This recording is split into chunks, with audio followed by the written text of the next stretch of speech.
بسم الله الرحمن الرحيم اللهم صل على محمد وآل محمد اللهم صل على محمد وآل محمد اعوذ باللہ من الشیطان اللعین الرجیم بسم اللہ الرحمن الرحیم الحمد للہ وکفا وسلام علی عبادہ الذین اصطفیٰ درود بھیجئے محمد و آل محمد صلی اللہ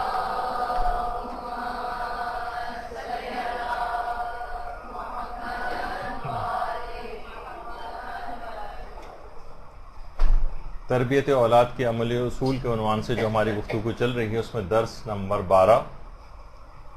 جو کہ اس موضوع پر آج آخری درس ہوگا۔ اچھا دیکھیے، پچھلی مرتبہ بھی یہ بات آئی تھی اور جو آج کا عنوان بن رہا ہے وہ یہ ہے کہ سرکش، باغی، نافرمان اور بگڑی ہوئی اولاد کی تربیت کیسے کریں،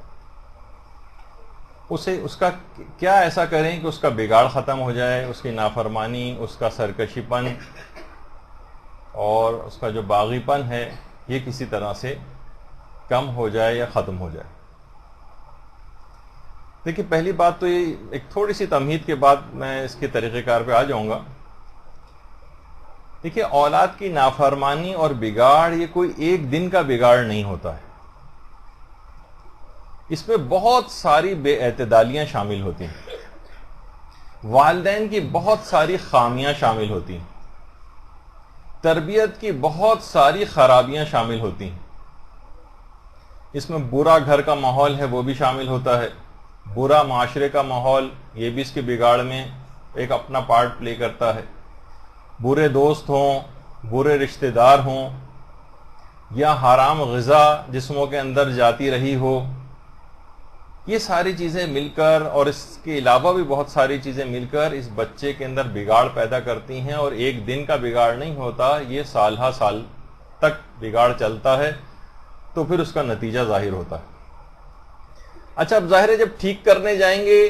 تو جب بگاڑ ایک دن کا نہیں ہے تو علاج بھی ایک دن کا نہیں ہے۔ لوگ کہتے ہیں کہ بس فوراً کوئی ایک دعا پڑھی جائے اور مسئلہ حل ہو جائے، بس کوئی ایک عمل ایسا کیا جائے مسئلہ حل ہو جائے، چند دن کوئی ایسا کام ہم کر لیں بس وہ ایک دم سے وہ نافرمان جو ہے وہ فرما بردار بن جائے۔ نہیں، اس میں ایک طویل دورانیہ چاہیے ہوتا ہے۔ دیکھیے، جیسے بلڈ پریشر کا کسی کو مرض ہو جائے، شوگر کا کسی کو مرض ہو جائے، اب وہ کہے ایک دن میں ٹھیک ہو جائے، نہیں، آپ دیکھتی ہیں کہ ساری زندگی دوا کھانی پڑتی ہے تب بھی مرض جاتا نہیں ہے، صرف کنٹرول رہتا ہے۔ تو ایسی بگڑی ہوئی اولاد جو ہے اس کے لیے بھی روزانہ کی حکمت عملی چاہیے، جس طریقے سے روزانہ دوا کھانی پڑتی ہے، ایک دن کا بھی ناغہ نہیں کرنا ہوتا ہے۔ تو مناسب حکمت عملی سے روزانہ کے طریقہ کار کو اختیار کر کے بہرحال یہ کیا جا سکتا ہے کہ اس کا بگاڑ پن اور سرکش ہونا یہ قابو میں آ جائے، یا کافی حد تک کم ہو جائے، یا وہ کنٹرول میں آ جائے،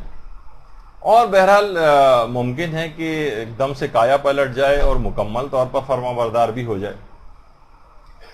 اچھا، اب دیکھیے، بعض اوقات یہ بھی ہوتا ہے کہ یہ جو بگاڑ ہے اس بچے کا اور اولاد کا، یہ ماں باپ کے کسی عمل کی وجہ سے بھی ہوتا ہے جس کو مکافات عمل کہا جاتا ہے۔ ہو سکتا ہے کہ آپ بھی اپنے والدین کے ساتھ اس طرح سے ہی بیہیو کرتی رہی ہوں یا کرتے رہے ہوں، ان کی نافرمانی کرتے رہے ہوں، تو بہرحال وہ مکافات عمل کی صورت میں بھی ظاہر ہوتا ہے۔ بہرحال مایوس نہیں ہونا ہے، اور حضرت نوح کی طرح سے آخری وقت تک اولاد کی اصلاح کی کوشش کرتے رہنا ہے۔ دیکھیے، لوگ اپنی بے تربیتی کو ایک ڈھال بنا کر پیش کرتے ہیں اور حضرت نوح کے بیٹے کی مثال لے کر آتے ہیں۔ دیکھیے، ہاں، وہ ہم کیا کر سکتے ہیں، وہ بھی تو خراب نکل گیا تھا نبی کا بیٹا ہونے کے باوجود۔ تو یہ تو دیکھیے بچے کی خرابی تھی، آپ کو ایک طویل عرصے تک حضرت نوح کی طرح سے ایک تربیت بھی تو کرنا پڑے گی اور اس کی اصلاح کی ممکنہ کوششیں، اس کے بعد آپ کہہ سکتے ہیں کہ بھائی نوح کا بیٹا بھی خراب نکل گیا تو ہمارا بھی خراب نکل گیا. کچھ تربیت نہ کر کے، کوئی عملی قدم نہ اٹھا کر خود کو حضرت نوح سے تشبیہ دینا، یہ بالکل ایک اہم حقانہ کام ہے. اور علماء فرماتے ہیں یہی مسئلہ ہمارے ساتھ ظہور امام زمانہ کے سلسلے میں بھی ہو گیا. اللہم صلی علی محمد وعلی محمد.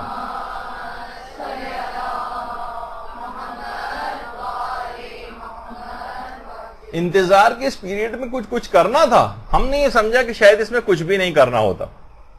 مولانا محمد رضا داؤدانی جو یہاں پہ بھی مدرسے میں پڑھانے آتے رہے، ان کا ایک بہت اچھا ایک لیکچر مجلس میں انہوں نے کہا کہ دیکھیے انتظار جو ہے وہ معطل ہونے کا نام نہیں بلکہ عمل کا نام. انہوں نے بڑی اچھی مثال بھی دی کہ کسی مسجد میں اگر پیش امام کو آنا ہے اگر نماز پڑھانے کے لیے،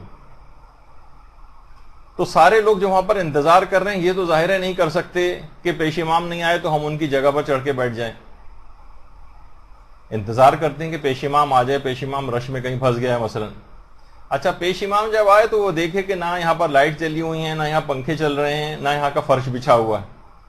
تو وہ اگر نمازیوں سے آ کر پوچھے کہ پہلے ہی اتنی دیر ہو گئی تھی مجھے آنے میں، تو آپ نے یہ سب چیزیں کیوں مہیا کر کے نہیں رکھی؟ کہ پنکھے کیوں نہیں چل رہے، کہ فرش کیوں نہیں بچھا ہوا، کہ لائٹس آن کیوں نہیں ہیں؟ تو آپ اگر ان سے کہیں کہ مولانا صاحب ہم آپ کا انتظار کر رہے تھے،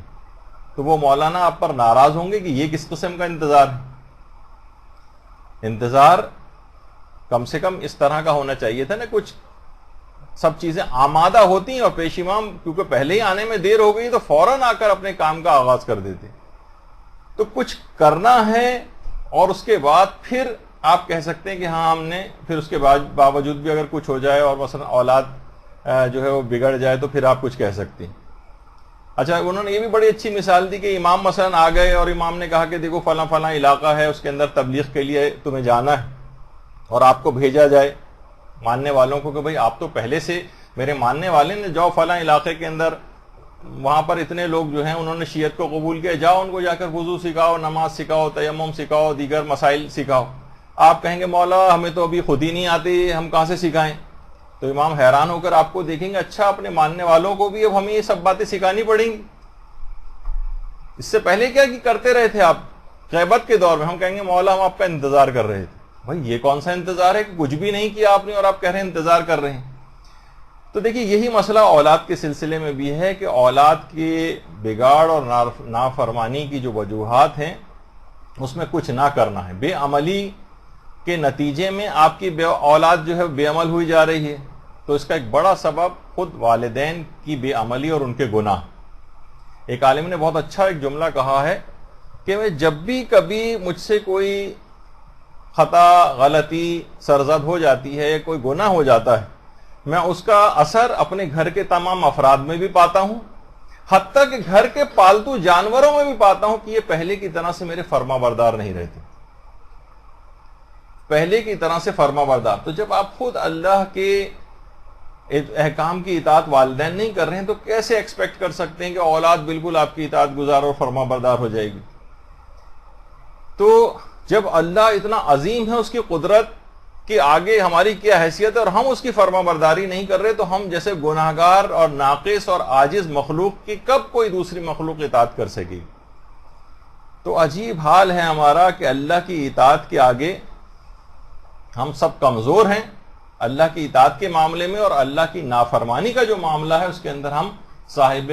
قوت و طاقت بن جاتے ہیں اور بھرپور مخالفت کرتے ہیں. اچھا اب آ جائیے موضوع پر آ جاتے ہیں کہ دیکھیے نافرمانی جو ہے نا اولاد کی، اس میں سب سے پہلے والدین کو اس بات کا غور و فکر کرنا چاہیے کہ کس بات نے اولاد کو نافرمان بنایا ہے. دیکھیے کچھ پہلو میں پیش کرتا ہوں آپ کے سامنے کچھ مثالوں کے ساتھ. تو ہر چیز ملبہ اس کے اوپر نہ ڈال دیں کہ ساری غلطی اس کی ہے، ہر لحاظ سے یہ قصوروار ہے، ہر لحاظ سے جو ہے بگڑا ہوا ہے، اس میں خود اس کا اپنا قصور ہے. والدین غور و فکر کریں کہ کس بات نے اس کے اندر یہ بگاڑ پیدا کیا، غیر جانبدار ہو کر بالکل فیصلہ کرنا. دیکھیے بعض اوقات غلطی آپ کی ہوتی ہے. مثلا مثال دے دوں کہ اگر والدین نے بچپن میں بچے کو پولیو کے ڈراپس نہیں پلائے، اگرچہ اب یہ بھی ایک کنٹروورشل معاملہ ہو گیا ہے کہ پلانے چاہیے نہیں، لیکن بالفرض جیسا کہ آج کل رائج ہے، اور بچے کو پولیو ہو جائے اور والدین اس کے اوپر غصہ ہونے لگے کہ دیکھو اس کو صحیح سے چلنا نہیں آتا، یہ مثلا لنگڑا کے چل رہا ہے یا کچھ ہے، اور اس کے اوپر غصے ہو رہے ہوں، تو کوئی عقل مند آدمی کہے گا کہ یہ آپ جو بہت اچھا کام کر رہے ہیں. آپ کہیں گے والدین کا اپنا قصور ہے کہ اس کو کیوں پولیو کے ڈراپس نہیں پلائے تھے. تو بعض اوقات دیکھیے کبھی کبھی ایسا ہوتا ہے کہ اس کے کسی جائز حق کو اگر آپ دباتے ہیں اور وہ مجبور ہو کر آپ سے تلخ کلامی کر رہا ہے، آپ کی نافرمانی کر رہا ہے، آپ سے جھگڑا کر رہا ہے، آپ سے زبان چلا رہا ہے، تو آپ کہہ رہے ہوتے ہیں کہ بھئی یہ تو کتنا غلط کام اس نے کیا ہے، جبکہ اس کے کسی جائز حق کو آپ نہیں مان رہے ہوتے. مثلا عام طور پر، کیونکہ ہم ادھر ادھر کی بہت ساری مثالیں، کوئی ضروری نہیں کہ ہر جگہ ایک ہی مثال ہو. مثلا اس کا رجحان ہے وہ فائن آرٹس کی طرف جانا چاہ رہا ہے یا جانا چاہ رہی ہے، والدین کہہ رہے ہیں نہیں آج کل تو مثلا سائنس کا دور ہے، تمہیں لازمی پری میڈیکل اور پری انجینئرنگ لینا ہے. اب اس کے اوپر دباؤ ڈال رہے ہیں، اس کے اوپر غصے ہو رہے ہیں، اس کے اوپر ناراض ہو رہے ہیں، اور وہ آپ سے زبان چلا رہا ہے، وہ آپ کی نافرمانی کر رہا ہے، گھر میں لڑائی جھگڑا ہوا جا رہا ہے، آپ کہہ رہے ہیں بہت نافرمان ہے. اب کیا ہے کہ آپ اس کے رجحان کے خلاف اس کو لے جانا چاہ رہے ہیں. اس کا ایک حق تھا، اس کو جہاں اس کا دماغ بنتا ہے اس طرف اس کو جانا دینا چاہیے، اس کو یا تو اس کو سمجھائیں عقلی طور پر، نہیں سمجھ آ رہا تو پھر آپ کہہ رہے ہیں کہ یہ نافرمان ہوا جا رہا ہے تو آپ غلطی پر ہیں. یا مثلا اس کی اور آگے چل کے مثال لیں، مثلا ہو سکتا ہے کہ وہ جہاں شادی کرنا چاہتا ہو وہاں آپ نہ چاہ رہے ہوں، یا آپ جس جگہ کروانا چاہ رہے ہوں وہاں وہ لڑکی شادی نہ کرنا چاہ رہی ہو، بیٹی شادی نہ کرنا چاہ رہی ہو، اسے نہیں پسند ہو مثلا، اور آپ اس کے اوپر زور زبردستی اور دباؤ ڈال رہے ہوں، اور وہ تلخ کلامی کر رہی ہو، اور وہ نافرمانی کر رہی ہو، اور وہ جھگڑا کر رہی ہو اور زبان چلا رہی ہو مثلا. تو اب کیا ہے، آپ کہہ رہے ہیں یہ دیکھیے نافرمان ہوئی چلی جا رہی ہے، مولانا صاحب مثلا کوئی طریقہ بتائیے. اب کیا ہے کہ آپ نے اس کے حق کو تسلیم نہیں کیا. اس کو نافرمانی اور بگاڑ اگر آپ سمجھ رہے ہیں تو اس کے اندر آپ کی اپنی غلطی. یا مثلا بچپن ہی سے بچے کو اس طرح کی تمام چیزیں جو ہیں مہیا کر دی، سارے اسمارٹ فونز اس کو ہر طرح کے لیٹسٹ ماڈل مہیا کر دیا، اور آئی پیڈس اور آئی پوڈ اور پتہ نہیں کون کون سی جتنی بھی فینسی اس طرح کی جو چیزیں آ گئی ہیں آج کل، وہ ساری پرووائڈ اس کو کر دی، اور انٹرنیٹ پر ہر چیز پر اس کا ایکسس آپ نے بچپن ہی سے دے دیا بغیر روک ٹوک کے. اچھا اب جب اس کے اندر بگاڑ پیدا ہونے لگا، جب وہ اس کے اندر جو ہے وہ کوئی حرام چیزوں کو دیکھنے لگا، تو اب آپ اس کو چھین رہے ہیں، برا بھلا کہہ رہے ہیں، کوئی اس کو آلٹرنیٹ بھی نہیں دے رہے، وہ آپ سے پھر زبان چلا رہا ہے، سب کچھ کر رہا ہے. اب اس میں آپ کا اپنا قصور ہے کہ آپ نے وہ تمام چیزیں اس کو مہیا کی، مہیا کرنے کے بعد اس کو عادی بنا دیا، عادی بنانے کے بعد جب اسے چھین رہے ہیں تو وہ زبان چلا رہا ہے مثلا. یہاں آپ کا قصور ہے. والدین کو بہت سارے اپنے قصور ریئلائز کرنے چاہیے، لیکن دیکھتے ہیں کہ وہ سارا ملبہ اس کے اوپر ڈال دیتے ہیں. یا مثلا اس کو بچپن سے کوئی دینی تربیت اور ماحول فراہم نہیں کیا، گھر میں مثلا اچھا ماحول نہیں تھا، شوہر و بیوی ہر وقت لڑتے رہتے تھے، بچے کے ماں باپ ہر وقت آپس میں لڑتے رہتے تھے، ہر وقت غیبتیں سننا پڑتی تھیں، ہر وقت پتہ نہیں کیا کچھ اس کے ساتھ، یعنی وہ اس ماحول کے اندر بڑا ہے جس کے اندر جو کہ ماحول نہ کوئی دینی تربیت اس کو ملی، نہ اس کو کوئی ایسا ماحول فراہم کیا گیا. اب وہ بگڑ گیا، اب سارا ملبہ اس کے اوپر ڈال دیا، اس میں آپ کا پورا قصور ہے. یا مثلا دوران حمل یا دودھ پلائی کے زمانے کی جو خرابیاں، جس میں ہمارا پورا ایک لیکچر ہو چکا ہے، اس میں خوب فلمیں دیکھی جاتی تھیں، والدین بیٹھ کر دیکھتے تھے، ڈرامے اس طرح کے مخرب الاخلاق دیکھے جاتے تھے. باپ ہے مثلا اسی زمانے میں حرام مال لے کر گھر کے اندر آ رہا ہے، اسی سے بچہ جو ہے اس کا گوشت اور خون اسی مال سے، اسی غذا سے بن رہا ہے. یا مثلا باپ خمس نہیں نکالتا ہے اور مال حرام جسم کے اندر جا رہا ہے. تو پرورش کے اندر ہی اس کے اندر پیدائشی ایسے نقص بچے کے اندر آ گیا، تو یہ ساری خرابیاں اور بگاڑ جو پیدا ہوا اس میں خود والدین قصوروار ہیں. لیکن کیا ہے کہ آپ نے بگاڑ کا سارا ملبہ بچے کے اوپر ڈال دیا، نوجوان پہ ڈال دیا. اب وہ کوئی بد کلامی بچپن سے بچہ مثلا سرکش ہوا جا رہا ہے، اکثر لوگ اب بچپن سے ہی سب کہہ رہے ہیں، تو اس میں والدین سب سے پہلے تو ایک حقیقی توبہ کریں. پچھلی تمام جو غلطیاں انہوں نے کی ہیں، کوتاہیاں انہوں نے کی ہیں، جو حرام کام ان سے اس دوران ہوئے ہیں، تاکہ کیونکہ جب توبہ انسان کرتا ہے تو اس کے جتنے بھی اثرات بد ہیں اس کے بھی ختم ہونے کے لیے الگ سے بھی ایک دعا کرنی چاہیے. بعض اوقات گناہ معاف ہو جاتا ہے لیکن اس کے اثرات باقی رہتے ہیں. مثلا اگر کوئی شخص گانے کا کیسٹ جو ہے وہ نکال دے اپنے، تو اگر بعد میں توبہ بھی کر لے تب بھی اصل میں وہ اتنا پھیلا چکا ہے کہ اب بعد تک لوگ اس کے اثرات اس تک پہنچیں گے۔ گناہ اس لحاظ سے نہیں ہوگا، لیکن کچھ آثار وضعی بھی ہوتے ہیں، یعنی دنیاوی اعتبار سے بھی اس کے کچھ آثار ہوتے ہیں۔ تو والدین ایک حقیقی توبہ کر کے اس کے اثرات کو ختم کرنے کے لیے بھی ایک لحاظ سے ان کو چاہیے کہ وہ دعا کریں کہ ان والدین کے اوپر سے بھی اس کے اثرات ہٹ جائیں جو انہوں نے غلطیاں کی ہیں، اور اولاد کے اوپر سے بھی۔ اور ہو سکتا ہے کہ دیکھیے کہ وہ اولاد کسی جائز اور مباح چیز کا تقاضا کر رہی ہے، آپ کو وہ چیز اچھی نہیں لگ رہی ہے، باپ کو وہ چیز اچھی نہیں لگ رہی ہے، ماں کو وہ چیز اچھی نہیں لگ رہی ہے، آپ اس کو برا بھلا کہہ رہے ہیں، زبانی کے طور پر وہ جواب کے طور پر وہ بھی آپ سے زبان درازی کر رہی ہے اولاد، تو اس میں آپ کا قصور ہے۔ یا مثلا وہ نافرمانی میں جو میں ابھی صرف وہ بتا رہا ہوں کہ جو آپ کے لحاظ سے بچے کا قصور بن رہا ہے، لیکن اس میں قصور آپ کا ہوتا ہے۔ مثلا آپ اس کی توقعات، آپ کی جو توقعات ہیں اس کی استعداد سے زیادہ ہوں، یعنی اس کی کیپیسٹی اتنی نہیں ہے، آپ اس سے مثلا مجبور کر رہے ہیں کہ وہ اتنے نمبرز لے کر آئے کہ میڈیکل کالج میں اس کا ایڈمیشن ہو جائے، آپ اس پہ دباؤ ڈال رہے ہیں، زبردستی کر رہے ہیں، اس کے اوپر چیخ چلا رہے ہیں، وہ بھی جوابی طور پر آپ کے ساتھ کر رہا ہے۔ اب کیا ہے، اس کی استعداد سے بڑھ کر آپ کر رہے ہیں۔ تو بعض اوقات یہ بھی ہوتا ہے، سمجھانے بجھانا ایک الگ چیز ہوتی ہے، لیکن نہ اس طرح سے چیخم چاخ کرنا گھر کے اندر، اور اس کی توقعات جو آپ کی ہیں اس کو وہ میٹ نہیں کر پا رہا ہے بچہ، تو اس کو آپ برا بھلا کہیں کہ ہم تم پر اتنی ٹیوشنز پہ اتنا خرچہ کر رہے ہیں۔ اب وہ جو ہے، اب ظاہر آپ بھی چڑچڑے بنے ہوئے ہیں، اس کا کیونکہ رجحان نہیں ہے اس طرف، تو دیکھیے ڈنڈے کے زور پہ تو کسی کو بھی پڑھوایا نہیں جا سکتا ہے، تو خود بھی ہلکان ہوں گے، اس کو بھی ہلکان کریں گے۔ بہت بہتر ہے اس معاملے میں ایسا ہے کہ جو بچے پڑھائی کے طور پر اتنے، ہر شخص کا ایک طرح سے دماغ نہیں ہوتا، اس کا نہیں ہے پڑھائی کی طرف، تو اس کو کسی ہنر کی طرف لے کر آئیں، کسی کاروبار کے اندر اس کو ڈالنے کی کوشش کریں۔ اس کے ساتھ ساتھ پرائیویٹ امتحانات بچے کو دلواتے جائیں۔ دیکھیے وہ جو مشہور ہے نا کہ جو پٹا ہوا یا ہارا ہوا گھوڑا ہے اس کے اوپر ریس نہیں لگایا کرتے، اس پہ کوئی شرط لگا کے اس کو ریس کے میدان میں دوڑایا نہیں کرتے۔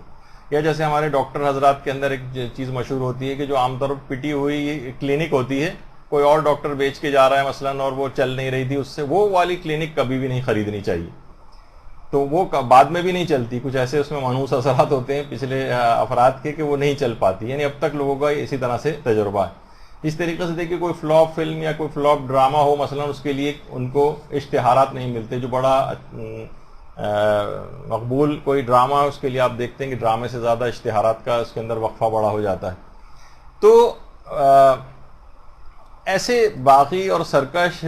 جو ہیں وہ بعض اوقات ہم خود ان کو بنا دیتے ہیں اپنے بیجا توقعات کی وجہ سے۔ تو بہتر ہے کہ والدین، اب علاج اس کا یہ اس لحاظ سے بنتا ہے کہ اگر یہ وجوہات ہیں تو اپنے آپ کی اپنی پوزیشن کو والدین ریئلائز کریں کہ نہیں، آپ کا یہ مطالبہ اس سے بیجا ہے، آپ کا مطالبہ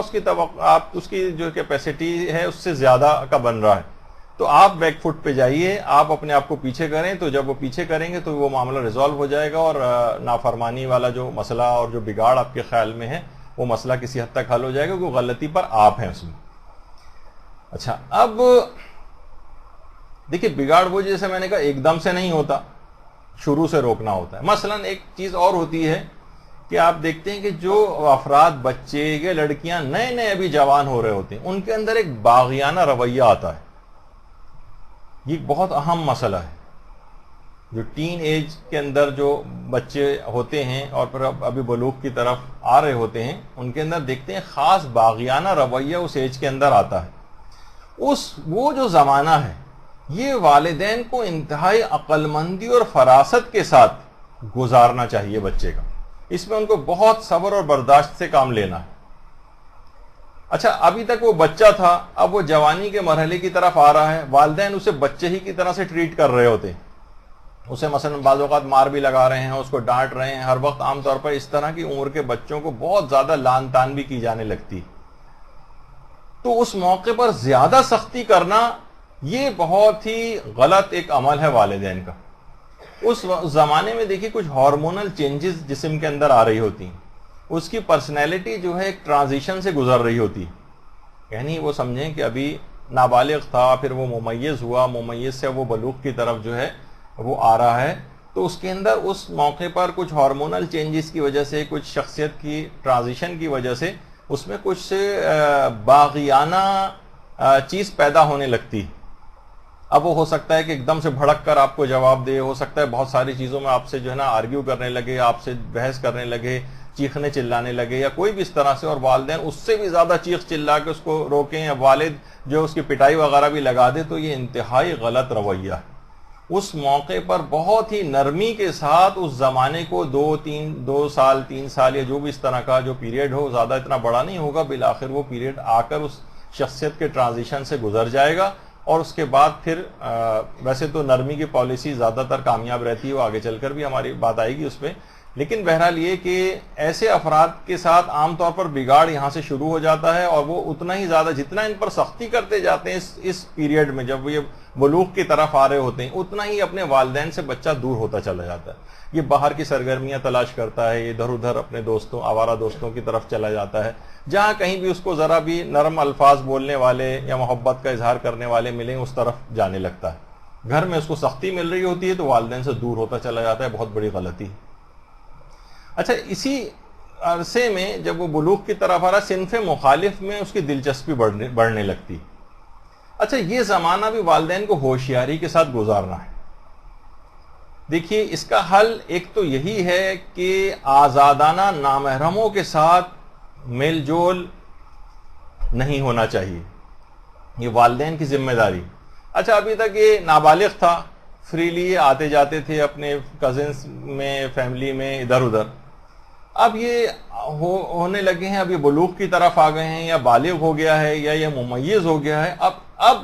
اس موقع پر والدین سوچتے ہیں کزنس ہی تو ہیں، بہن بھائی ہیں، آپس میں جیسے پہلے ملتے تھے ابھی بھی مل رہے ہیں. اب کیا ہوتا ہے کہ دیکھیے، اب ان میں آپس میں دلچسپیاں شروع ہو جاتی ہیں.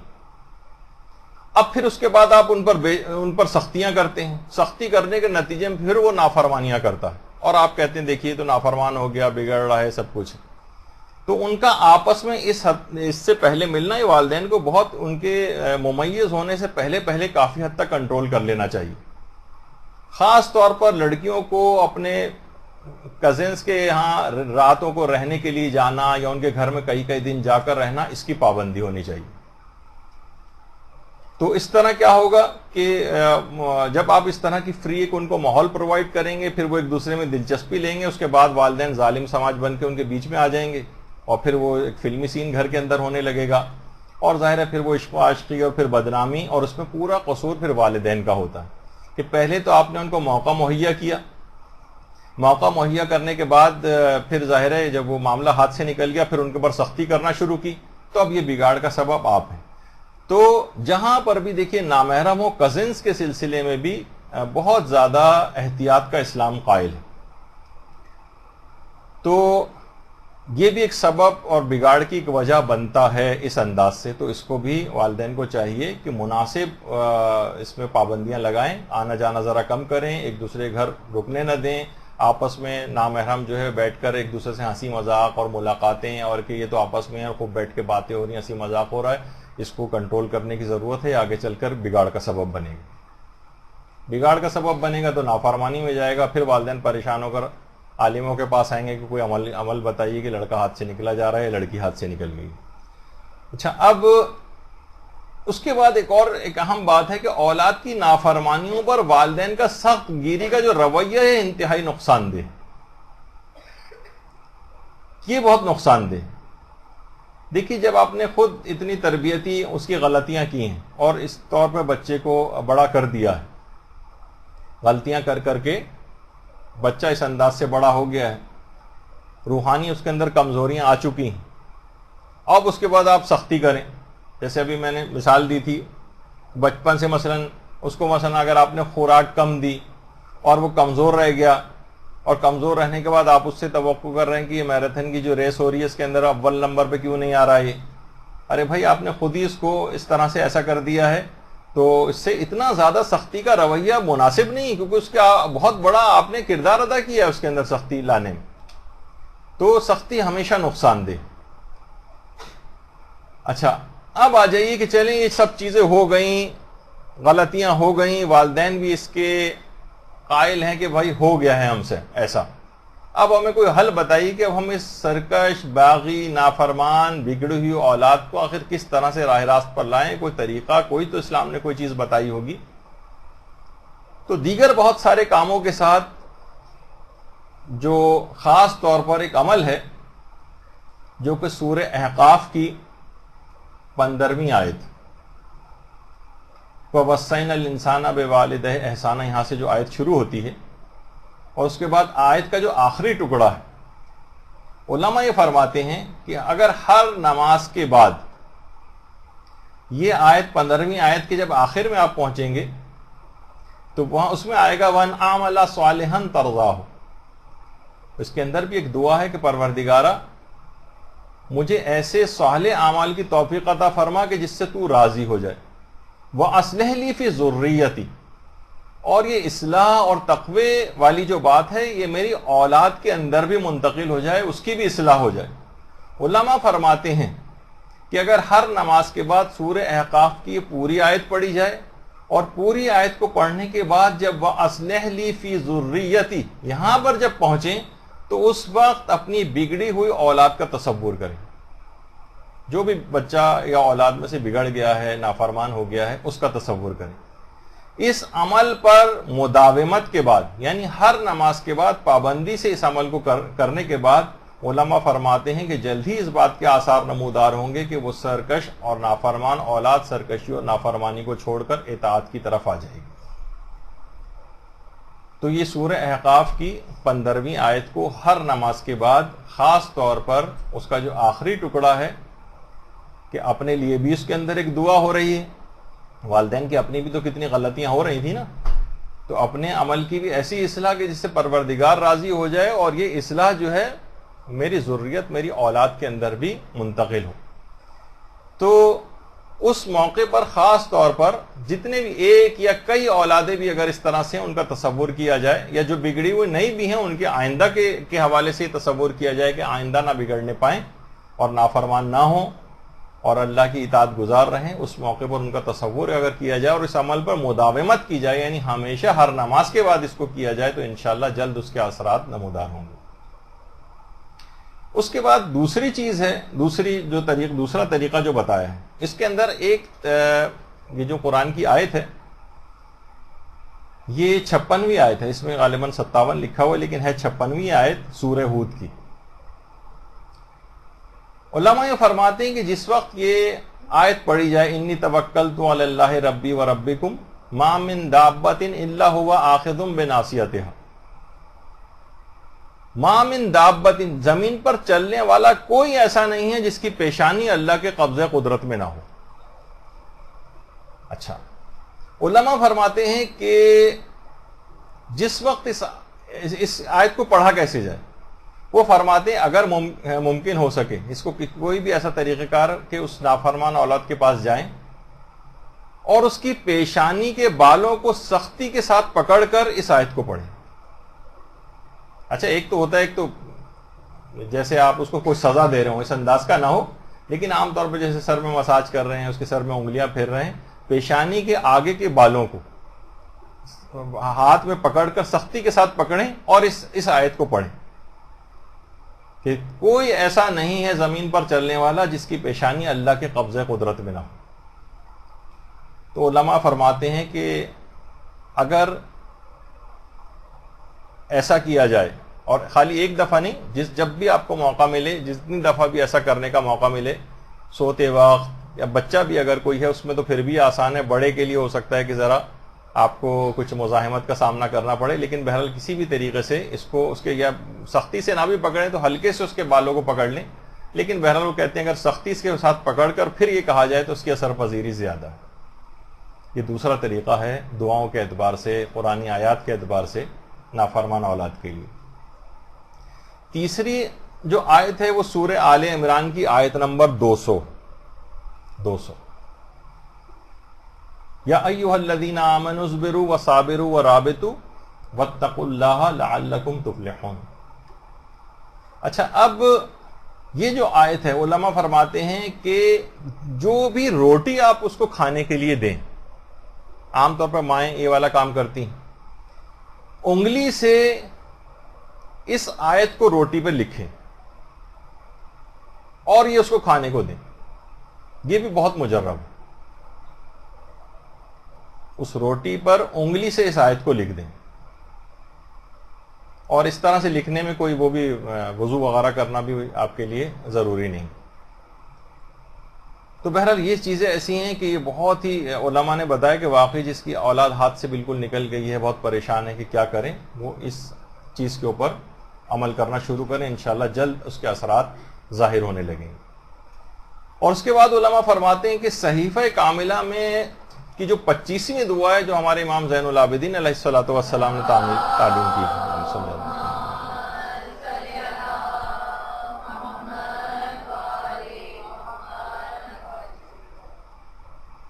صحیفہ کاملہ کی 25ویں دعا. اچھا, آج میرا ارادہ تھا کہ میں اس کی تیاری بھی کر کے آیا تھا کہ باقاعدہ آپ کو اس دعا کے الفاظ بھی سناؤں گا باقاعدہ, اور کہ کتنی زبردست یہ دعا ہے, اور 3 صفحات کے اوپر بس مشتمل ہے, اور اس کے بعد وہ بھی مختصراً. تو اگر کوئی اتنا بڑا معاملہ نہیں, اگر آپ صحیفہ کاملہ میں جا کر اس کے ترجمہ ہی پڑھ لیں تو واقعتاً ہر دعا اس کے اندر اولاد کے سلسلے میں آ گئی, اور الفاظ بھی کیونکہ چوتھے امام کے, تو سوچیے کہ اس کی اثر پذیری کتنی زیادہ ہوگی. روزانہ والدین اپنی اس بگڑی ہوئی اولاد کے لیے, یا جو ابھی بگڑی نہیں بھی ہے اور آپ چاہتے ہیں کہ ان کی اطاعت اسی طرح سے چلتی رہے, ان کے لیے ان کی نیت کر کے اس دعا کو روزانہ پڑھیں. کوئی زیادہ بڑا مسئلہ نہیں ہے, چھوٹی سی مختصر سی دعا ہے, اور بہت آرام سے روزانہ پڑھی جا سکتی ہے. کچھ ہی عرصے میں آپ کو زبانی یاد ہو جائے گی. ہمارے برادر وسیع امام آپ کو 2 منٹ کے اندر پوری زبانی ترجمہ جو ہے سنا سکتے ہیں آپ کو اس کا. تو بہرحال تو ایک تو صحیفہ کاملہ کی اولاد کے حق میں والدین کی جو دعا ہے چوتھے امام کی, یہ ضرور روزانہ کی اس میں شامل ہونا چاہیے. پھر علماء فرماتے ہیں اگر سورہ انبیاء کو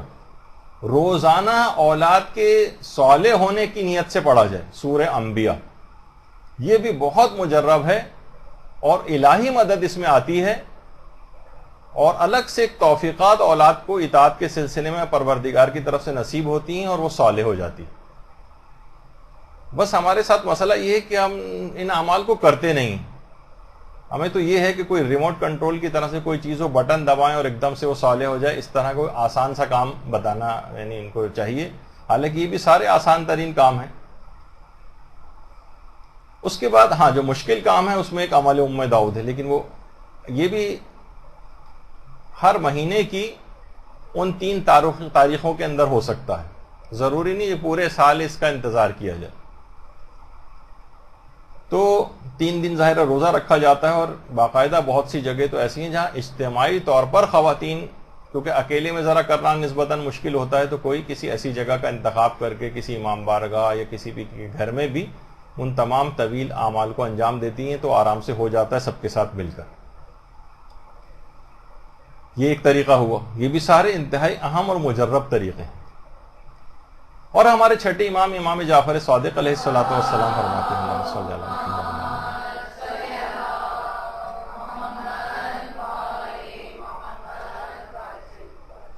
امام فرماتے ہیں کہ جو بھی اپنی اولاد کے اطاعت گزار ہونے کی نیت سے 107 مرتبہ سورہ الحمد کی تلاوت کرے گا, اس کی اولاد اطاعت گزار ہو جائے گی. 107 بار سورہ الحمد اولاد کی اطاعت گزار ہونے کی نیت سے.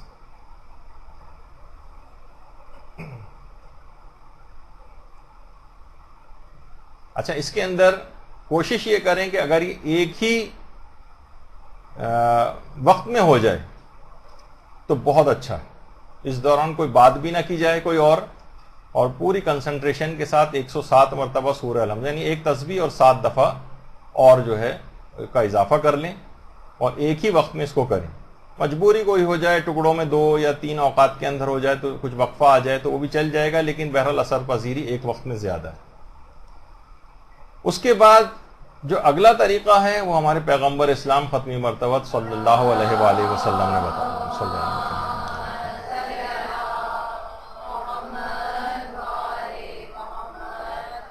کہ اگر کوئی شخص سورہ یونس کو لکھ کر گھر میں رکھے. دیکھیے لکھنا ضروری ہے. یہاں ہر دفعہ یہ سوال آتے ہیں اور ان کا جواب دے دے کہ بھی ہم لوگ عاجز آ چکے ہیں کہ کیا فوٹو کاپی چل جائے گی. تو ہم یہی کہتے ہیں کہ اس کا مطلب آپ سیریس نہیں ہیں اس عمل میں. یعنی مختصر سا ایک سورہ، آپ خود قرآن کو لکھنا کتنا ثواب کا کام ہے، اور ہم کبھی اس بات کو بھی کہتے ہیں کہ نہیں ہمیں قرآن کی کوئی آیت لکھنی بھی نہ پڑے، کوئی سورہ لکھنا کبھی نہ پڑے اور فوٹو کاپی سے کام چل جائے، تو پھر اس کی اثر پذیری بھی نہیں. ہاتھ سے آپ خود لکھیں، اس کے اپنے ایک اثرات ہیں قرآن کی کتابت کرنا یا اس کو لکھنا. تو سورہ یونس کو لکھ کر اگر کوئی گھر میں رکھے اور گھر میں موجود تمام افراد کا نام لے، تو پیغمبر فرماتے ہیں اگر ان میں کوئی عیب یا نقص ہوگا تو وہ ظاہر ہو جائے گا. علماء فرماتے ہیں یعنی وہ اپنی اصلاح کے قابل ہو جائیں گے. سورہ یونس کو لکھ کر گھر میں رکھنا، اور جس وقت سورہ یونس لکھی جا رہی ہو اس وقت، اور لکھنے کے بعد جب آپ رکھنے لگیں اس کو گھر میں، اس وقت گھر میں موجود تمام افراد کا نام لیں. تو اگر ان میں کوئی بھی نقص اور خرابی ہوگی وہ ظاہر ہو جائے گی اور وہ اپنی اصلاح کر سکیں گے. یہ ایک مجرب طریقہ ہے سورہ یونس کا.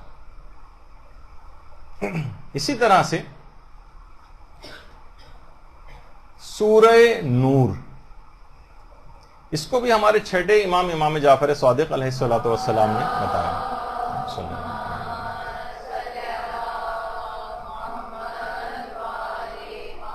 اس سورے کی روزانہ تلاوت سے، اچھا دیکھیے اتنا کوئی بڑا مسئلہ بھی نہیں، شاید 64 آیات کا سورہ ہے بس سورہ نور. اس کی روزانہ تلاوت سے ناموس اور عزتوں کی حفاظت ہوتی ہے. کوشش کریں کہ ہر رات میں پڑھیں، اور امام فرماتے ہیں کہ روزانہ رات میں اس کو پڑھا جائے تو اس گھر میں رہنے والوں میں سے، یعنی اس شخص کے مرتے تک، کوئی اس کے گھر میں رہنے والوں میں سے کوئی بھی اس کے رشتہ داروں میں سے کبھی بھی زنا کے فعل سے آلودہ نہیں ہوگا. اور اس طرح کے تمام جتنے بھی غیر اخلاقی کام ہیں ان تمام امور سے اولاد کی اور اس گھر میں رہنے والے تمام افراد کی حفاظت ہو جائے گی. سورہ نور کو روزانہ رات کے وقت پڑھنا یہ بھی بہت مجرب ہے، اور آج کل والدین انہی غیر اخلاقی باتوں کی وجہ سے بہت پریشان ہیں، اولاد کی وجہ سے بھی. تو والدین کو چاہیے کہ اس بات کو روزانہ اپنے لیے قرار دے دیں کہ اپنی اولاد کو اتنے بڑے بڑے گناہوں کی طرف وہ نہ جا سکیں، اور ان کو اس انداز سے روحانی طور پر قابو کیا جا سکے. اچھا، اس کے بعد شیخ کلینی نے ایک اور جو طریقہ بتایا وہ بھی ہمارے چھٹے امام جعفر صادق علیہ الصلوۃ والسلام سے بتایا.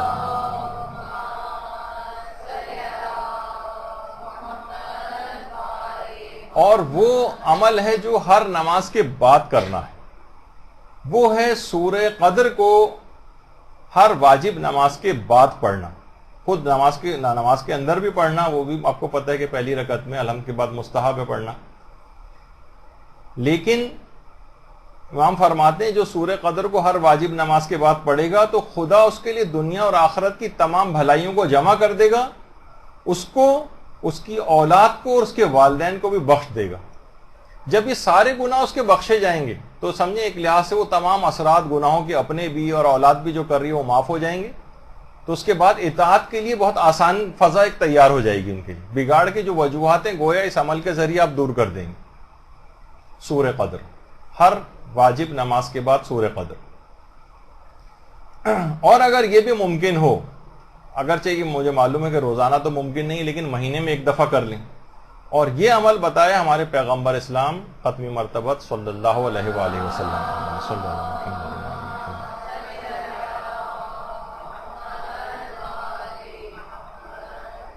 وہ ہے سورہ بقرہ. سورہ بقرہ کم سے کم ظاہر ہے کہ طویل سورہ ہے، پڑھنے میں مشکل ہوگی. ہفتے میں ایک دفعہ پڑھ لیں، روزانہ پڑھ لیں تو کیا ہی کہنا،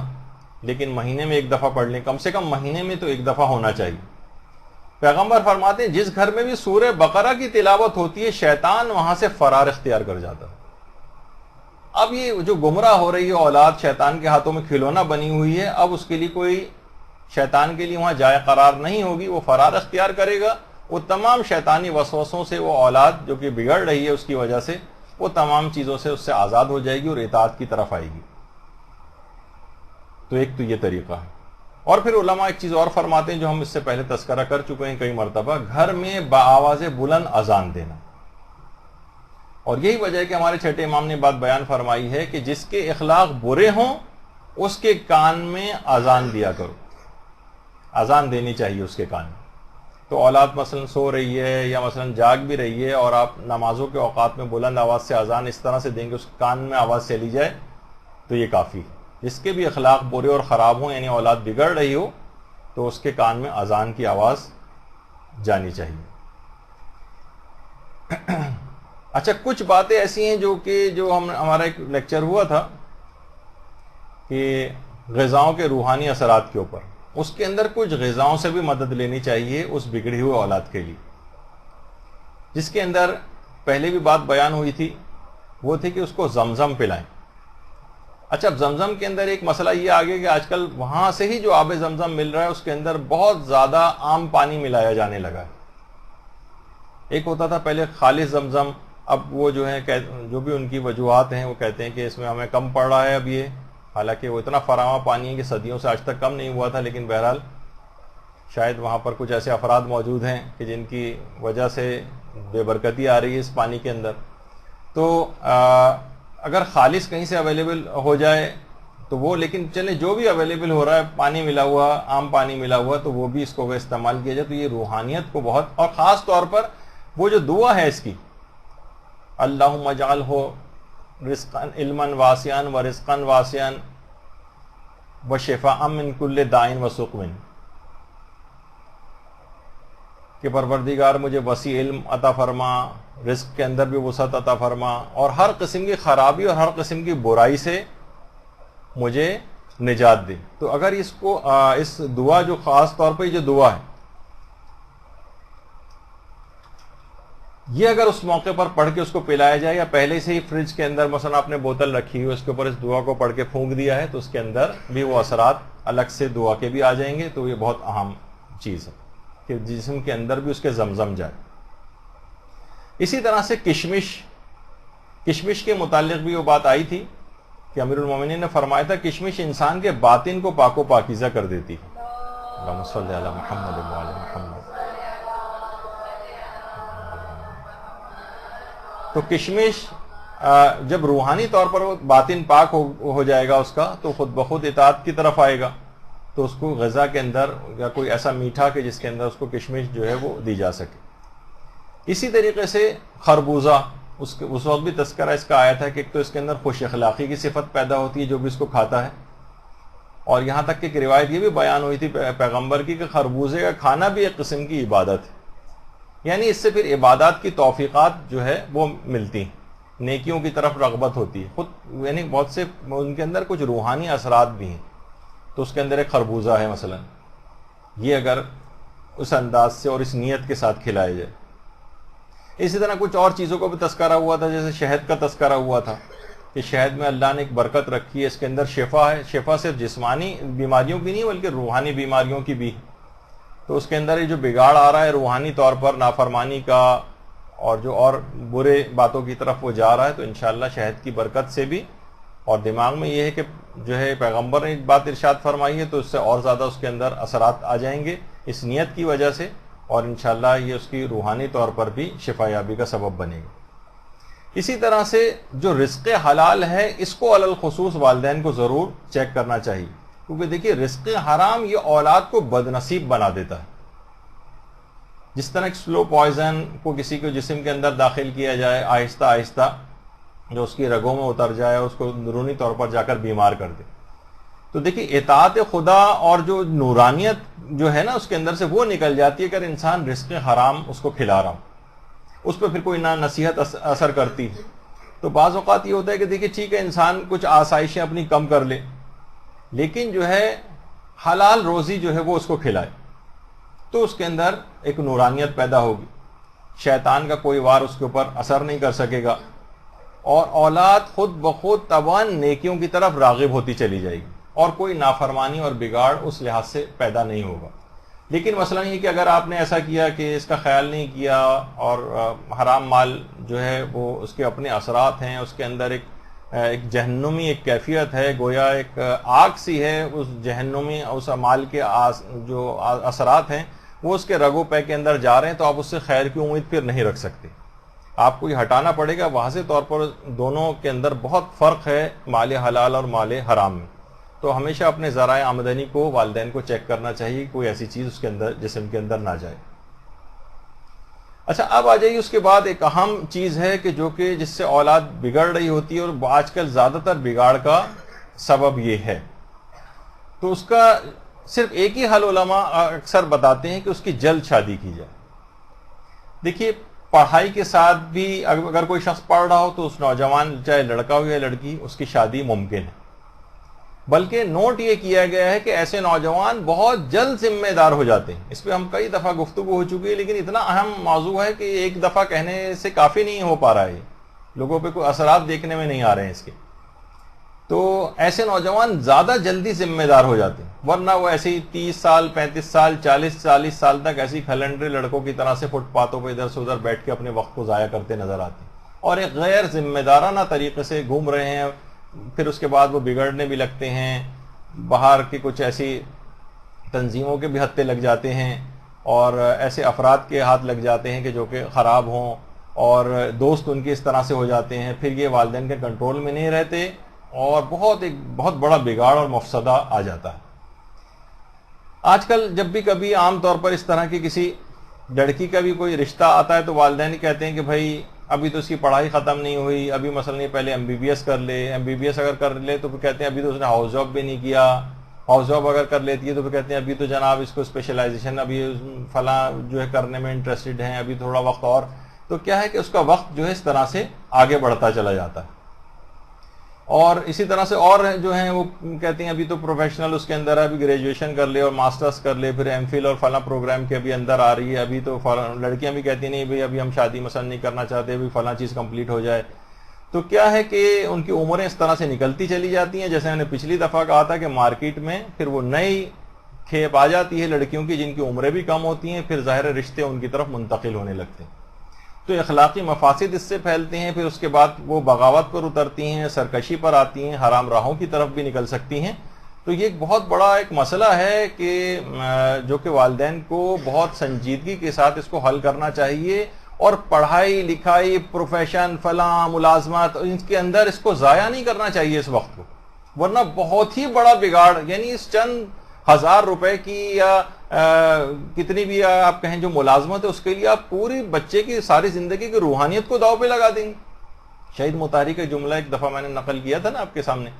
کہ اگر ایک دفعہ بھی کوئی حرام منظر کوئی شخص اپنی آنکھ سے دیکھ لیتا ہے تو ساری زندگی کا بھی ہو سکتا ہے کہ تقوی و پرہیزگاری بھی اس کا مداوا نہیں کر سکے. تو بعض اوقات ایسے بھی گناہوں کے اس انداز کے اثرات بھی ہوتے ہیں. لیکن کیا ہے کہ اگر اس سلسلے میں ظاہر ہے کہ جو میں بات کہہ رہا ہوں اس میں مخاطب آپ لوگ نہیں ہیں جو سن رہے ہیں، عام وہ افراد کے جو اس میں ڈیسائسو پوزیشن کے اندر، یعنی جو اقدام کر سکتے ہیں، جو والدین ہیں جن کو اس چیز سوچنا چاہیے، جو مستقبل کے والدین بنیں گے انہیں ابھی سے دماغ اپنا بنانا چاہیے کہ اتنے چھوٹے چھوٹے مقاصد کے لیے اتنے بڑے مقصد کو اور بچوں کی آخرت کو اپنی تباہ و برباد نہ کریں چند 1000 کی ملازمتوں کے لیے کہ ہاں اب یہ اس قابل ہو گئے، اس سے پہلے وہ جتنے بھی اس سے حرام ہو جائیں. کوئی والدین جو ہے نا بالکل صرف نظر کہ نہیں اب یہ یوں کر لے اور یوں بن جائے وغیرہ. تو دیکھیے پیغمبر خود یہ بات کہا کرتے تھے کہ اپنے کوانوں کی شادی کرو تاکہ اللہ ان کے اخلاق کو سنوار دے. اس کا مطلب ہے کہ اخلاق کا سنوارے رہنا، ان کے اندر بگاڑ کا پیدا نہ ہونا، ان کے اندر اخلاقی مفاسد کی طرف نہ جانا، یہ شادی سے وابستہ ہے. بہت زیادہ خرابی اس کے اندر جو ہے وہ آتی چلی جائے گی جتنا اس کے اندر ڈیلے کیا جائے گا. اور پیغمبر یہ بھی جملہ ارشاد فرمایا کہ جب کوئی شخص اپنی جوانی کے آغاز میں شادی کرتا ہے، یعنی جلدی عمر میں شادی، تو شیطان کی فریاد بلند ہوتی ہے، ہائے افسوس کہ اس نے اپنے 2/3 دین کو مجھ سے محفوظ کر لیا، میرے شر سے محفوظ کر لیا. تو یعنی شیطان اب جو نافرمانی بگاڑ یا جو شیطانی تمام چیزیں پیدا ہو رہی تھیں وہ یعنی شیطان کی وجہ سے تھی. شیطان کو بہت زیادہ افسوس ہوتا ہے 2/3 ایمان آپ سوچئے کہ وہ آپ نے جو ہے وہ محفوظ کر دیا ہے بچے کا. اب یہ ظاہر ہے 1/3 ذرا اس کی بہت کم رہ گئی، اب اپنے تقوی سے، کچھ ماحول سے، کچھ اثرات سے، کچھ ادھر ادھر کی باتوں سے اب ذرا کم محنت کرنا پڑے گی اور یہ برائی کی طرف نہیں جا سکے گی. تو یہ ایک مسئلہ ہے اس کے اندر. اور پیغمبر نے ایک جملہ اور براہ راست نوجوانوں سے مخاطب کر کے پیغمبر نے فرمایا ہے کہ اے جوانوں، تم میں سے جو بھی استطاعت رکھتا ہو اسے چاہیے کہ وہ شادی کر لے تاکہ تمہاری آنکھیں عورتوں کا تعقب نہ کریں. یہ اس وجہ سے تاکہ اس عمل کی مذمت بیان کرنے کے لیے اس طرح کی جو ہے وہ تفسیر کی، یہ اس طرح سے آنکھیں پھاڑ پھاڑ کر نامحرموں کو دیکھنا، ہر وقت ٹی وی کے اوپر بے حجابانہ دیکھنا، بازاروں کے اندر بے حجابانہ اس طرح سے دیکھنا. پیغمبر خود فرماتے ہیں کہ تمہیں چاہیے جلد شادی کرو تاکہ تمہاری آنکھیں نامحرم عورتوں کا تعقب نہ کریں اور تمہارا دامن پاک و پاکیزہ رہے. تو ظاہر ہے کہ یہ جو جلد شادی ہے ان کو گناہوں سے بچا کر نیکی اور سعادت کی راہ کے اوپر لگائے گی، جو اصلاً تربیت کا ہدف اور مقصد. آپ یہی چاہتے تھے نا کہ یہ اس نیکی اور سعادت کی راہ پر لگ جائے. شادی کے بعد یہ نیکی اور سعادت کی راہ پر. اب جو اس کے بعد بہت سے لوگوں کے دماغ میں آتا ہے کہ وہ جو لڑائی جھگڑے ہنگامے، وہ ایک دوسرا پہلو. یہ بہت بڑے یعنی 2/3 تو ایمان کو آپ نے بچا لیا اب کچھ حکمت عملی سے کہ اس قسم کے لڑائی جھگڑے، دنگا و فساد اور یہ سب کچھ جو گھر میں اپنے طرز عمل کی وجہ سے جو ہم پیدا کر لیتے ہیں وہ نہ ہو. تو یہ بہت ضروری ہے. اچھا، یہاں پر اولاد کی جلد شادی کے سلسلے میں ہم دیکھتے ہیں کہ والدین بہت زیادہ سخت ہو جاتے ہیں. کبھی سستی اور لاپرواہی سے کام لیتے ہیں، کبھی سختی ہو جاتی ہے ان کے اندر، کبھی کچھ بیجا توقعات کی طرف چلے جاتے ہیں. اب یہ اتنا کمانے لگے، اب یہ ذرا سیٹ ہو جائے، اب یہ پیسہ کما کر لا کر دے، یا بیٹے سے کہتے ہیں اپنی شادی کی چیزیں تم خود جمع کرو، تمہیں الگ جگہ جا کر رہنا ہے، اس کے لیے مکان اپنے لیے جو ہے وہ کرو. وہ بیچارہ اس کے اندر جو ہے وہ لگ جاتا ہے اور اس دوران جو بھی اس سے اخلاقی بگاڑ وغیرہ جو اس کی روح کے اوپر جو مفاسد ہوتے ہیں اس کو بھگتنا پڑتے ہیں. اور باپ اس کے اندر اس روحانی قتل عام میں تمام افراد شریک ہیں. وہ یہ کبھی آگے بڑھ کر نہیں کہتا کہ بیٹا تمہارے اخراجات سارے میں اٹھاؤں گا. دونوں طرف کے جو بزرگ ہیں، جو کہ لڑکے اور لڑکی کی شادی ہو رہی ہے، ان کے جو بزرگ ہیں آپس میں بیٹھ کے طے کریں کچھ عرصے تک ہم ان کی کمک کریں گے، اور زیادہ عرصے کمک نہیں کرنی پڑے گی. وہ اس کو پھر اپنی خود ذمہ داری کا احساس ہونے لگتا ہے، وہ جلدی ہاتھ پاؤں مارے گا، غیر ذمہ دارانہ اور رویہ چھوڑ کے ذمہ داری کی طرف آئے گا. اچھا، اس کے اندر کیا ہوتا ہے کہ جو غیر ضروری معیارات بنا لی ہیں شادی کے سلسلے میں، یہ جب تک کم نہیں ہوں گے، یہ بات یاد رکھ لیجئے کہ آئیڈیل رشتے کی تلاش کو نکال دینا چاہیے، زمینی حقائق کی طرف آنا چاہیے، جسے گراؤنڈ ریالٹیز کہتے ہیں نا، آج کل ٹی وی پہ بہت آتا ہے. اپنی خود بھی کمزوریوں اور خامیوں کے اوپر آپ نگاہ رکھیں تو یہ شادیوں میں آسانیاں پیدا ہوتی چلی جائیں گی. آپ خود، آپ کے بیٹا اور بیٹی خود آئیڈیل نہیں ہیں تو آپ اپنی بہو اور داماد کے لیے اتنی زیادہ شرائط کے قائل کیوں ہیں؟ ہر شخص اپنی کمزوریوں وغیرہ کو دیکھے. تو باقاعدہ ہمارے 5ویں امام محمد باقر علیہ السلام کی روایت بھی ہے، صلی اللہ علیہ وسلم.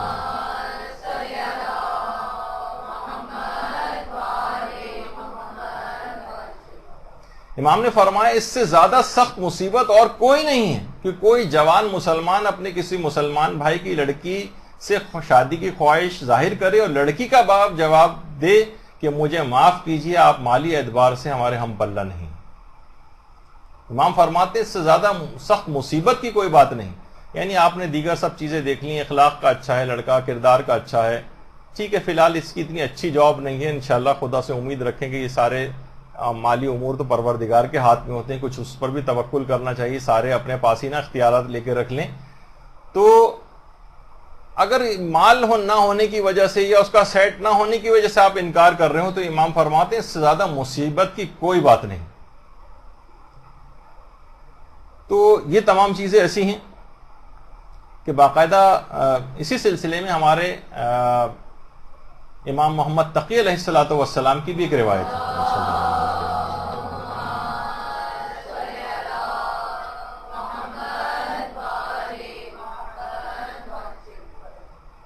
اچھا نہیں، اس سے پہلے ایک بات اور کہ شادیوں کے سلسلے میں جو معیارات دیکھیں، امام نے جو روایات کے اندر بھی بات آئی ہے کہ امام نے فرمایا اپنی بیٹی کی شادی کسی متقی پرہیزگار شخص سے کرو کہ اگر وہ اس سے محبت کرے گا تو اس کی عزت و احترام کرے گا اور دشمنی کرے گا تو اس پر ظلم نہیں کرے گا. یعنی یہاں تقوی کو جو ہے معیار بنایا، جو کہ یہاں سب سے زیادہ شاید بلکہ نیگیٹو پوائنٹ ہو. اگر کوئی دیندار وغیرہ ہوتا ہے تو لوگ کہتے ہیں مولوی ٹائپ کا ہے، اس کو اس سے نہیں کرنی چاہیے شادی. اچھا، اسی طریقے سے لڑکی کے سلسلے میں بھی یہ ہے کہ اور اس کی خوبصورتی اور دولت کو معیار نہ بنایا جائے، بلکہ اس کے با ایمان یا با کردار ہونے کو یا تقوی و پرہیزگاری کو معیار بنایا جائے، جو کہ اب دیکھنے میں نہیں آ رہا۔ اور ایک اور روایت کے اندر پیغمبر نے فرمایا کہ تم دیندار عورت کو اختیار کرو، ٹھیک ہے نا۔ تو اب کیونکہ اتنا ٹائم نہیں ہے، اس وجہ سے میں بہت تیز رفتاری کے ساتھ اس میں گزر رہا ہوں۔ تو علی ابن اسباط جو ہیں وہ امام محمد تقی علیہ الصلوۃ والسلام کے پاس آتے ہیں، اللہم صلی علی محمد،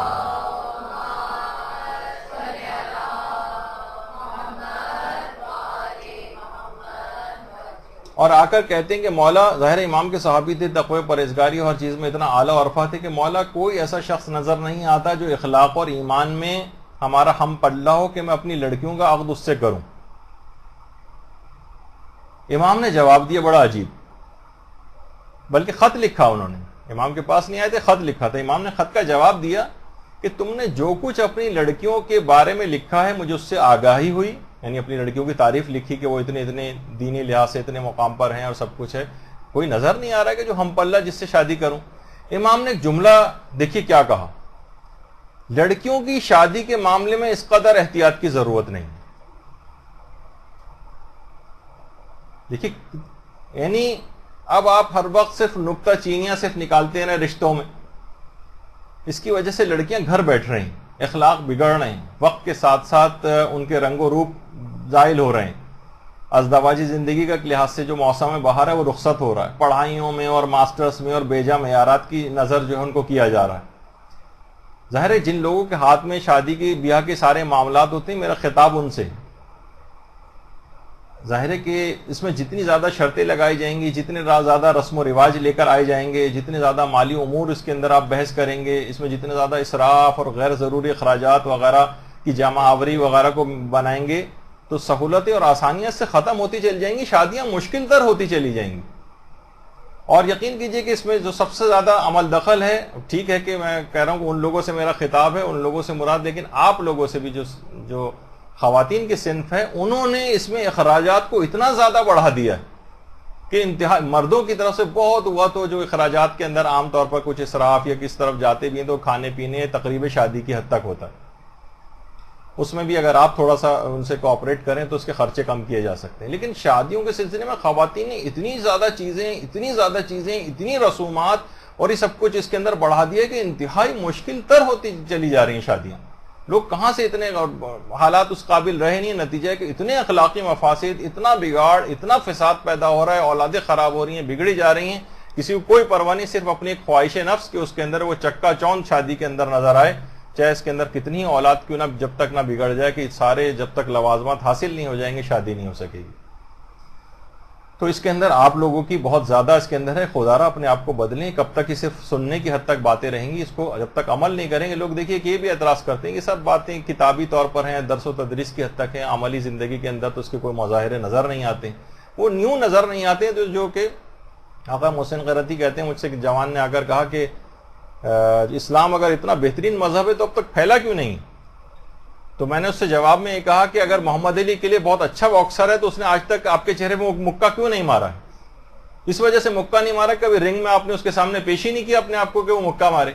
تو آپ نے اسلام کو کبھی زندگیوں پر لاگو کرنے کی کوشش ہی نہیں کی کہ وہ لاگو ہوتا نظر آئے۔ اسلام تو بہترین مذہب ہے، لیکن آپ نے اپنی بدنصیبی کی وجہ سے عمل نہ کر کے دور کر کے اپنی حالت ایسی بنا لی۔ تو بہرحال اب کیا ہے کہ یہ جو علماء فرماتے ہیں کہ دیکھیے اس طرح سے جو بھی یہ تاخیر اس کے اندر ہوتی چلی جائے گی، غیر ضروری تاخیر میں ڈالنے سے، یہ اگر لوگ والدین اس سلسلے میں بخل کریں گے اور شادیوں میں ڈیلے کریں گے کہ یہ ہو جائے اور وہ ہو جائے اور وہ ہو جائے پہلے، تو اس سے کیا ہوگا، ایسے تمام والدین کو قیامت کے دن ان سے جواب طلبی کی جائے گی۔ روایت یہ بلکہ علماء نے ایک بات کہی ہے اس سلسلے میں کہ شادی میں تاخیر اگر کی تو اس سے بچپن کی بہترین تربیت بھی بہت آسانی کے ساتھ ضائع ہو سکتی۔ ٹھیک ہے، آپ کو بڑا اعتماد تھا، بڑا آپ کو یقین تھا کہ میں نے بڑی اچھی تربیت کر کے ساری باتوں کو کرتے ہوئے یہاں تک لے آئے، لیکن عین آخری وقت میں، یعنی جب وہ واقعی اس کو آپ شادی میں جلد اقدام کر کے اس کے دین کو مکمل محفوظ بنا سکتے تھے، لیکن آپ نے دیر کر دی۔ بچپن کی ساری تربیت اور ساری محنتیں ضائع ہو سکتی ہیں بہت آسانی کے ساتھ اگر شادی کی عمر میں تاخیر کی۔ یہ بہت اہم مسئلہ ہے۔ اور علماء کا کہ جملہ ہے کہ جس گھر میں بھی غیر شادی شدہ کماری جوان اولاد موجود ہو وہ گھر کبھی بھی فساد اور خرابیوں سے محفوظ نہیں رہ سکتی. دیکھیے سب چیزیں آنکھ بند کر لیں تمام چیزوں سے تو ہر چیز اچھی بس کہیں گے آپ پوری دنیا سے ہم نے آنکھیں بند کر لی. تو اگر فکر کریں اور باقاعدہ سوچ بچار کریں تو اس سلسلے میں جلدی اقدام جو ہے وہ کرنا چاہیے. یہی وجہ ہے کہ آغا سیستانی سے بھی جب پوچھا کہ شادی کس عمر میں کرنی چاہیے تو انہوں نے کہا کہ جب بھی اولاد یعنی اس بوجھ کو اٹھانے کے قابل ہو جائے,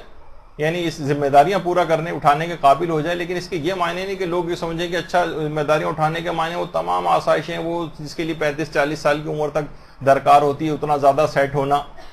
تو یہ تمام چیزیں اس حد تک نہیں. بس یہ کہ علماء اور دیگر علماء سے پوچھا گیا, آیت اللہ ابراہیم امینی سے جب پوچھا گیا جنہوں نے اس موضوع میں بہت کام کیا تھا, میں ان کا پہلے بھی ایک دفعہ حوالہ دیا تھا, غالباً آغا مظاہری کہتے ہیں کہ میں نے جو ہے ابراہیم امینی سے پوچھا تھا. تو انہوں نے کہا تھا کہ 18 سال سے زیادہ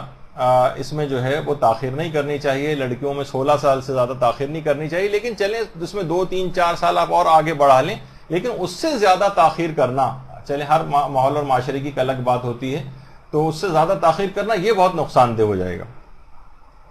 تو بہرحال یہ ایک چیپٹر کلوز ہوا, اس میں جتنے بھی باتیں اس کے اندر آئیں کہ یہ بہت بڑا بہت زیادہ آپ اس کو خرابیوں سے محفوظ رکھ سکتے ہیں اگر والدین اس کے اندر تھوڑا سا ایکٹیو ہو جائیں. بظاہر ہو سکتا ہے کہ کوئی خرابی نظر نہ آئے لیکن روحانی خرابی لازمی اس کے اندر آ رہی ہوگی جو کہ بڑے بگاڑ کا بھی سبب بن سکتی ہے. وہ صرف آپ کے طوفان ٹل نہیں جائے گا آنکھیں بند کرنے سے, یا شتر مرغ جس طرح جو ہے وہ اپنے ریت کے اندر منہ دبا لیتا ہے, اس طرح کی کیفیت ہے والدین کی جو اس میں صرف نظر سے کام لیا ہوا. اچھا, اب اس کے بعد ایک اور طریقہ جو علماء بتاتے ہیں کہ اگر گھر کے اندر اس طرح کی نافرمان اور بگڑی ہوئی اولادیں موجود ہیں تو انہیں چاہیے کہ گھر میں دینی محافل کا انعقاد کریں. والدین کچھ نہ کچھ کرنا پڑے گا نا, کسی عالم کو بلائیں, کوئی درس گھر میں رکھوائیں, کوئی مجلس ذرا پابندی کے ساتھ جو ہے گھر میں ہو, اس میں کچھ ریفریشمنٹ کا انتظام ہو, ایک اچھی سی گیدرنگ ہو, بچے بھی ہوں, نوجوان بھی ہوں, خاندان کے گھر والے بھی ہوں, اس میں خود ایک برکت آئے گی اس گھر کے اندر. ان کے گھر کے رہنے والے افراد جو کہ ظاہر ہے گھر میں ایک چیز ہو رہی ہے تو ان کی اصلاح ہو سکے گی, وہ سب باتیں سنیں گے. ظاہر ہے کہ جو بھی بگڑا ہوا وہی بچہ ہے وہ بھی اس کے اندر آ کر بیٹھے گا تو اس کے اندر اثرات مرتب ہوں گے. ان علماء سے آپ ڈسکس کر لیں جن کو آپ جو ہے وہ بلائیں گی, کون سا مضمون ہونا چاہیے. تو یقین کیجیے کہ اس کے اتنے زیادہ فائدے ہیں, یعنی خود میں نے اکثر اس کا تجربہ بھی کیا ہے. بہت سارے بچوں کو اپنے گھر جو ہے وہ بلا کر, کافی پہلے بھی میں نے کیا تھا اور ایک سے چند سال پہلے بھی اس کا ایک تجربہ کیا تھا. تو بچوں میں اس طرح کی بھی چیزیں خالی صرف اس حد تک نہیں بلکہ جو بچے آتے تھے ان کے ہینڈ رائٹنگ کا مقابلہ بھی جو ہے وہ گھر میں کروایا جاتا تھا, اور جناب ان سے نوحے نعتیں اور قصیدے بھی پڑھواتے. ہر بچہ ایک نوحہ نعت یا قصیدہ اس کی بھی بچے تیاری کر کے آتے تھے. لیکن ورائٹی تھی, فقہی مسائل بھی تھے, اخلاقیات بھی تھی, عقائد بھی تھی, کہ اسی کے اندر یہ سب چیزیں بھی تھیں. بعد میں ان کی پسند کا جو بھی برگر ہے, پیزا گھر سے بنا ہوا مثلا وہ بھی ان کو سرو کیا جاتا تھا. بچے خوش, ایک پکنک کا سا ایک ان کا ہو جاتا تھا, لیکن اسی کے اندر بہت ساری چیزیں ان کو سکھا دی جاتی ہیں. تو بہت کامیاب رہا. اب ہم یہ چاہتے ہیں کچھ کرنا بھی ہمیں نہ پڑے, وہی بٹن دبانے والی کیفیت ہو جائے, تو یہ پاسبل نہیں ہوگا.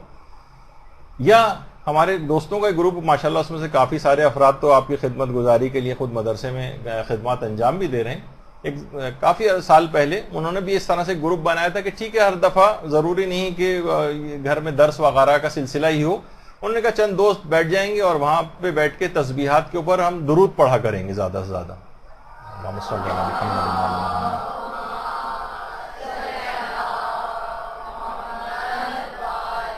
تو 50 تسبیحات یا 100 تسبیحات ہر شخص مثلا 5 یا 10 تسبیحات ہر شخص پڑھے تو 10 ہزار دفعہ اس گھر کے اندر پھر گھر تبدیل کرتے جاتے تھے تاکہ ہر گھر اس سے فیضیاب ہو. اب خواتین ہمیں وہ بھی چیزیں نظر نہیں آتی کہ بھئی گھروں کے اندر بیٹھے ہیں, اس طرح کے کوئی پروگرام کرائیں. یہ تمام جب گھر میں 10,000 دفعہ درود پڑھا جائے گا تو سوچیے کتنی برکت اس گھر کے اندر آئے گی, اس میں رہنے والے افراد کی اصلاح کتنی ہو سکے گی. ہمارے ہاں اور فضولیات, سالگرہوں اور پتہ نہیں کون کون سے فضول قسم کے پروگراموں پہ کتنا پیسہ خرچ کر دیا جاتا ہے, لیکن ذرا سا اس میں اگر کوئی بات آ جائے کہ ریفریشمنٹ دینا پڑے تو فوراً کیلکولیٹر لوگ لے کے بیٹھ جاتے ہیں کہ پتہ نہیں کتنا خرچہ اس کے اندر آ جائے گا. تو یہ سب چیزیں نہیں ہونی چاہیے. تو یہ گھروں میں خیر و برکت لانے والی چیزیں, تو گھر میں اس طرح کی محافل کا انعقاد کرنا چاہیے تاکہ شیاطین فرار اختیار کریں اور نیکی کے فرشتے وہاں پر آنے لگیں. یا جیسے کسی بھی گھر میں یہ بھی کر سکتے ہیں، مثلا جو اہل سنت کے ہاں بھی آیت کریمہ جو ذکر یونسیہ ہے اس کا جو ورد خود ہمارے ہاں ذکر یونسیہ کتنا زیادہ اثر پذیری جو ہے وہ رکھتا ہے، انتہائی مجرب، شیطانوں کو فرار اختیار کرنی پڑے گی جہاں ذکر یونسیہ پڑھا جائے گا۔ تو اسی طریقے سے پروگرام کوئی ہو رہا ہے، اس میں منقبت ہو رہی ہے، ذکر اہل بیت ہو رہا ہے، قصائد وغیرہ پڑھے جا رہے ہیں، اچھا اگر آپ کو کہیں کوئی درس دینے والے عالم یا وہ اویلیبل نہ ہو تو کوئی بات نہیں، آپ اب تو گھروں کے اندر ایل سی ڈی وغیرہ ہیں، ایل سی ڈی پہ بہت سارے آپ جو ہے نا ڈی وی ڈیز لگا لیں علماء کے درسوں کی، وہ چند لوگ اس کے اندر جو ہے بیٹھیں وہ دیکھیں۔ کھانے کے نام پر آپ کو پتہ ہے کہ بہت سارے رشتہ دار بھی جمع ہو جائیں گے، پڑوسی بھی بہت سارے اچھے ایسے مومنین جمع ہو سکتے ہیں آپ کے پاس خواتین، تو علماء کے کچھ ایسے دروس وغیرہ اس کے اوپر آپ دکھا دیں، یہ بھی اب ایک چیز ممکن ہے۔ بچوں کو ان تمام چیزوں میں انوالو کرنا، خیر اس پہ تو ابھی آگے چل کر بات آئے گی۔ اچھا، اولاد کے جو اوقات فراغت کو مناسب مصروفیات میں تبدیل کریں،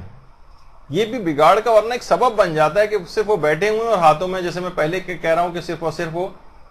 موبائل فون ہاتھ میں لیے بیٹھے ہیں اور بس جو ہے اسی کے اوپر ہر شخص جو ہے بیٹھا ہو اس کے اوپر کچھ نہ کچھ کر رہا۔ ان کو مناسب اوقات فراغت میں اس کو تبدیل کرنے، اس کی ایک ورائٹی ہونی چاہیے بہت ساری۔ میں چند ایک صرف مثالیں آپ کے سامنے پیش کرتا ہوں جس میں اولاد کو انگیج کریں پازیٹیو سرگرمیوں کے اندر۔ وہ کون سی چیزیں ہو سکتی ہیں؟ مثلا اس کو بہت اچھی چیزیں کیلیگرافی کی طرف لے کر آئیں، کیلیگرافی ہو، بیٹھے وہ چیز بنا رہے ہیں، اس کا ایک الگ شوق ہے، قرآنی آیات لکھے گا، مقدس چیزیں لکھے گا، احادیث مبارکہ لکھے گا۔ بچوں کے چھوٹے چھوٹے بچوں کے اس طرح سے جو بچپن سے، یعنی کچھ نہ کچھ آپ کو اقدام کرنا پڑے گا نا، کوئی مناسب ان کو چیزیں، ہر وقت یہ انتظار کریں کہ کوئی سجی سجائی بزم آپ کے لیے تیار رکھے جہاں بچے کو اپنے لے آئیں اور خود سے نہ کسی چیز میں تعاون کریں، نہ خود سے کسی چیز میں کوئی حصے دار بنے، نہ خود سے کسی چیز کا آغاز کریں، تو ایسے کیسے معاشرے کے اندر ہوگا؟ دوسرے بھی آپ کے لیے تو نہیں کر سکتے اتنا زیادہ، کچھ آپ کو خود آگے بڑھنا پڑے گا کہ بچوں کو کیسے ہم اس طرح کی چیزیں، بچہ روزانہ جائے گا، اسے ایک رجحان بن جائے گا، اس بجائے کہ اس کو بیٹھ کے وہ موبائلنگ کرے، وہ یہ سب چیزیں جو ہے وہ چیز کرے گا، تو یہ ان چیزوں کی طرف جانا پڑے گا۔ اچھا، اسی طرح سے بچوں کو آپ چاہیں تو نا یہ فارسی زبان کے کورسز، لینگویج کلاسز کے اندر اس کو جو اوقات فراغت کو، جیسے گرمیوں کی چھٹیاں آئی ہیں تو اس کے اندر اس میں ڈالیں، کیونکہ 2 مہینہ جو ہے فارسی سیکھنے کے لحاظ سے مزہ آئے گا اس کو۔ عربی سیکھنے کی بہت سی جگہوں پہ ہلکی پھلکی سی جو کلاسز ہوتی ہیں کہ کچھ کہیں بھی جائیں، مثلا عراق جائیں، معمولی کیا ہم بات چیت وہاں پر دکانداروں کے ساتھ کر سکیں، یہ وہ کچھ بھی اس طرح سے، یعنی آپ کو ان کے اوقات فراغت کو مناسب مصروفیات میں تبدیل کرنا۔ اچھا، اسی طرح سے یہ بھی ہو سکتا ہے گھر پہ آپ کوئی ٹیوٹر لگوا دیں، ورنہ پھر ان لینگویج کلاسز کے لیے جیسے یہاں پر خانہ فرنگ میں ہوتی ہیں یا کسی اور جگہ اگر آپ کو کسی مدرسے وغیرہ میں بھجوانا پڑے، کسی انسٹیٹیوٹ میں بھجوانا پڑے، وہاں سے بھی پاسبل ہے۔ اسی طرح سے مثلا بہت ساری جگہوں کے اوپر یہاں پر ہوتا بھی ہے، جیسے ہمارے سولجر بازار والی جو سائڈ ہے وہاں راؤنڈ ٹیبل دینیات کلاس ہوتی ہے، بچے اس کے اندر بڑے اس سے جاتے ہیں اور ان کی فقہی معلومات اس انداز سے بڑھتی ہیں۔ اور کوئز پروگرام ہے، اس کو کوئی ارینج کریں باقاعدہ، بچے اس کی پوری تیاری کریں، یعنی ان کے لیے ایک ویسا ایک ماحول مہیا کرنا ضروری ہے کہ اوقات فراغت وہ کہاں گزارے گا، ورنہ وہ فضول مصروفیات کی طرف جائے گا اور وہاں سے بگاڑ پیدا ہونے لگے گا، وہ حرام چیزوں کی طرف جائے گا اور بگاڑ، سرکشی اور نافرمانی پیدا ہونے لگے گی۔ اس کو بچانے کے لیے ضروری ہے کہ اسے متبادل مہیا کیا جائے، کوئی اس پروگرام آپ منعقد کروائیں، مضمون نگاری کے پروگرام منعقد کرائیں، بچے اس کی تیاری کرتے ہیں باقاعدہ۔ تو خیر میں نے ایک مثال کے طور پر ایک اس طرح کا کسی جگہ پہ ہو رہا تھا جناب مضمون نویسی کا مقابلہ، لیکن آپ بچوں کے لحاظ سے ایسا کروا سکتے ہیں جس میں عناوین جو ہیں، عنوانات جو ہیں بچوں کے مطابق ہوں، ٹھیک ہے۔ اسی طرح سے یعنی بچے جب لکھنے پڑھنے کے ذرا میدان میں آئیں گے کہ کیسا مقالہ لکھا جاتا ہے، مضمون کیسے لکھا جاتا ہے، یا مثلا کسی بھی مسجد یا امام بارگاہ وغیرہ کے اندر بطور والنٹیئر ان کو آپ لے کر جائیں، وہاں پر جا کر وہ فری میں جو ہے وہ اس انداز سے جو ہے کام کریں، بڑے ہونے کے بعد بھی پھر جو ہے اسی طرح سے والنٹیئر کے طور پر یہ خدمات انجام دیں۔ سبیلیں کہیں لگ رہی ہیں، کوئی مجلس کا کوئی انتظام ہے، بچے وہاں جا کر وہ خوشی بھی محسوس کرتے ہیں، لیکن آپ ہر وقت جو ہے ان کو دور رکھیں، صرف وہاں تماشائی کے طور پر جائیں اور بس پروگرام اٹینڈ کر کے آ جائیں کہ جیسے بہت کوئی اسپیشل ٹائپ کے جو ہے افراد کے طور پر آپ وہاں جا رہے ہیں، نہیں، ایسا نہیں ہونا چاہیے۔ وہاں جا کے بچوں کو اس قسم کے کاموں میں، امام بارگاہوں یا کچھ اس میں کوئی نہ کوئی خدمات کے طور پر لگائیں۔ مثلا کچھ نہیں تو علاقے کی جو بھی امام بارگاہ کچھ لوگوں جائے وہاں پر صفائی کرنے کا، مسجد کے اندر صفائی کرنا، امام بارگاہ میں صفائی کرنا، یہ کوئی آپ معمولی کام اپنے اس کو قبر کے کیڑے اور تمام اس سے پوری آخرت اس کی محفوظ ہو جاتی ہے کہ کیسے کیسے ان کی چیزوں کے فوائد ہیں۔ بچے کو شروع سے اس کے اندر ڈالنا کہ جاؤ جا کر یہ فلاں فلاں کام کرو، کوئی متبادل ایک نیکی کی چیزوں کی طرف اس کو راغب کریں۔ اسی طرح سے یعنی خود آپ لوگوں کے لحاظ سے بھی میں یہ بات کہوں کہ مدرسے کے اندر بھی صرف مہمانوں کی طرح سے آنا اور آ کے چلے نا، آپ کے اپنے فائدے، یہاں تو کام پھر بھی خدا کا شکر ہے کہ چل رہا ہے، لیکن آپ لوگوں کے لحاظ سے کوئی والنٹیئر کے طور پر کوئی خدمات آپ لیں، یہاں پر لیں، خود سوچیں. بہت ساری لڑکیوں نے بہت اچھے مثلا کام پکڑے ہوئے ہیں کہ ٹھیک ہے ہم لیکچرز کو ٹائپ کریں گے اور اس کی پروف ریڈنگ کروائیں گے، کسی نے کوئی کام لیا ہوا ہے، کسی نے کوئی کام لیا ہوا ہے. اس طرح سے جو اب تک نہیں کوئی خدمات آپ کے اپنے حوالے سے بہت فائدہ مند چیز ہے، آپ کے اپنی خیر و برکت کے لحاظ سے، ورنہ تو دنیا کے اور دین کے کام بھی سب ہو ہی جاتے ہیں، لیکن آپ کا حصہ اس کے اندر نہیں بن پائے گا. تو کوئی بھی اس طرح سے آپ خود والنٹیئر کریں کہ آپ کون سی خدمات ایسی جو انجام دے سکتے ہیں کہ اوقات فراغت اس کے اندر بھی لگائے جا سکیں. اچھا بہت ساری چیزیں ایسی ہیں دیکھیے، جیسے بچوں کو یا لڑکیوں کو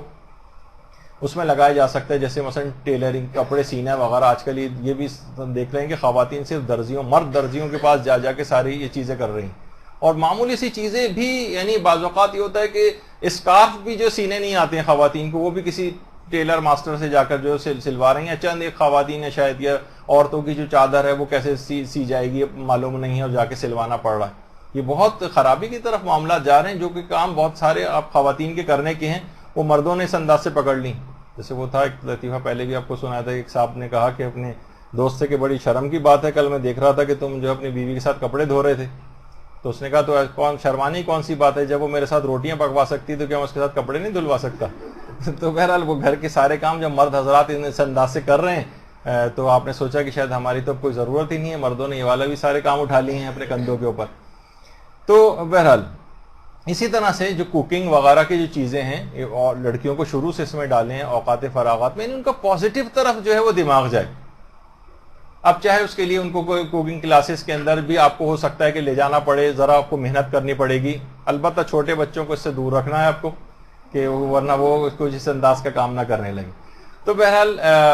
ایک طریقہ کار ہو سکتا ہے کہ اس انداز کی کلاسز جو ہیں، کوکنگ کلاسز وغیرہ، اس کے اندر ان کو لے کر جائیں. صرف ٹی وی کے اوپر جو کوکنگ کے پروگرامز اس میں اتنے زیادہ آ رہے ہوتے ہیں کہ کوئی خاطر خواہ کہیں جا کر فزیکلی لے کر جانا وہ زیادہ فائدہ مند ہے. وہ جلدی سیکھ بھی لیں گی، اور ورنہ ٹی وی پہ تو فضولیات اور اس کے اندر زیادہ وقت لگتا ہے.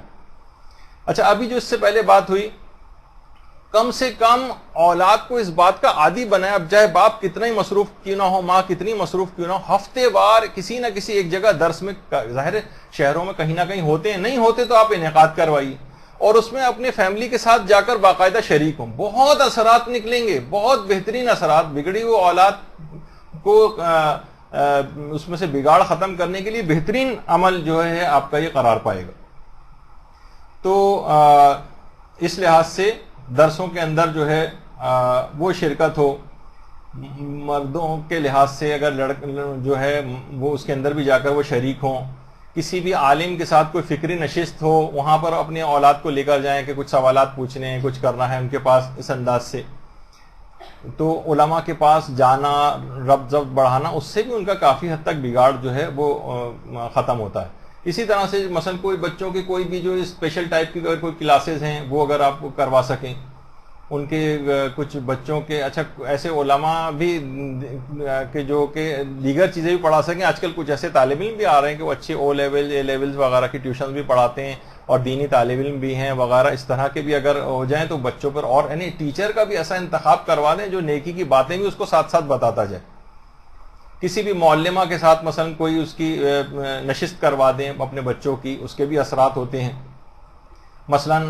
جو آلٹرنیٹ ہم چیزیں مہیا کر رہے ہیں وہ یہ کہ مثلا کہیں بھی نوحہ خوانی وغیرہ ان کو سکھانا، قصیدے وغیرہ کی کوئی آپ کسی بھی نوحہ خوان کو مشہور کو جو آپ لے لیں جس سے بچے متاثر ہوتے ہیں. عام طور پر ہمارے مدرسے کے پروگرام میں ہم اکثر ان کو بھی بلاتے رہے ہیں اس سے پہلے، تو بچے بڑا انسپائر ہوتے ہیں. ظاہر آ رہے ہیں ان کے لیے ایک ایکٹیویٹی ہے، برائی سے اتنی دیر بچے رہتے ہیں، وہ چیز پیدا ہوتی ہے ان کے اندر. استاد شہید سبت جعفر زیدی صاحب بھی یہاں پر آتے تھے، اور اس طرح سے تو گاہے بگاہے بچوں کا اس طرف ہی چاہے رجحان جو ہے وہ ڈیولپ ہو جائے. اسی طریقے سے بچوں میں مثلا قرآن کے کوئی مقابلے کروانا، کسی بھی عالم کو باقاعدہ بچے اپنے ایج گروپ کے ساتھ آ کر اس طرح کے مقابلوں کے اندر جو ہے وہ حصہ لیں. یا مثلا مجالس پڑھنے کے کوئی آپ اس انداز سے مقابلے یا کوئی وہ ان پروگراموں کا انعقاد جو ہے کریں. یا دیکھیے کچھ کرنا پڑے گا نا، یہ ہمیشہ یہ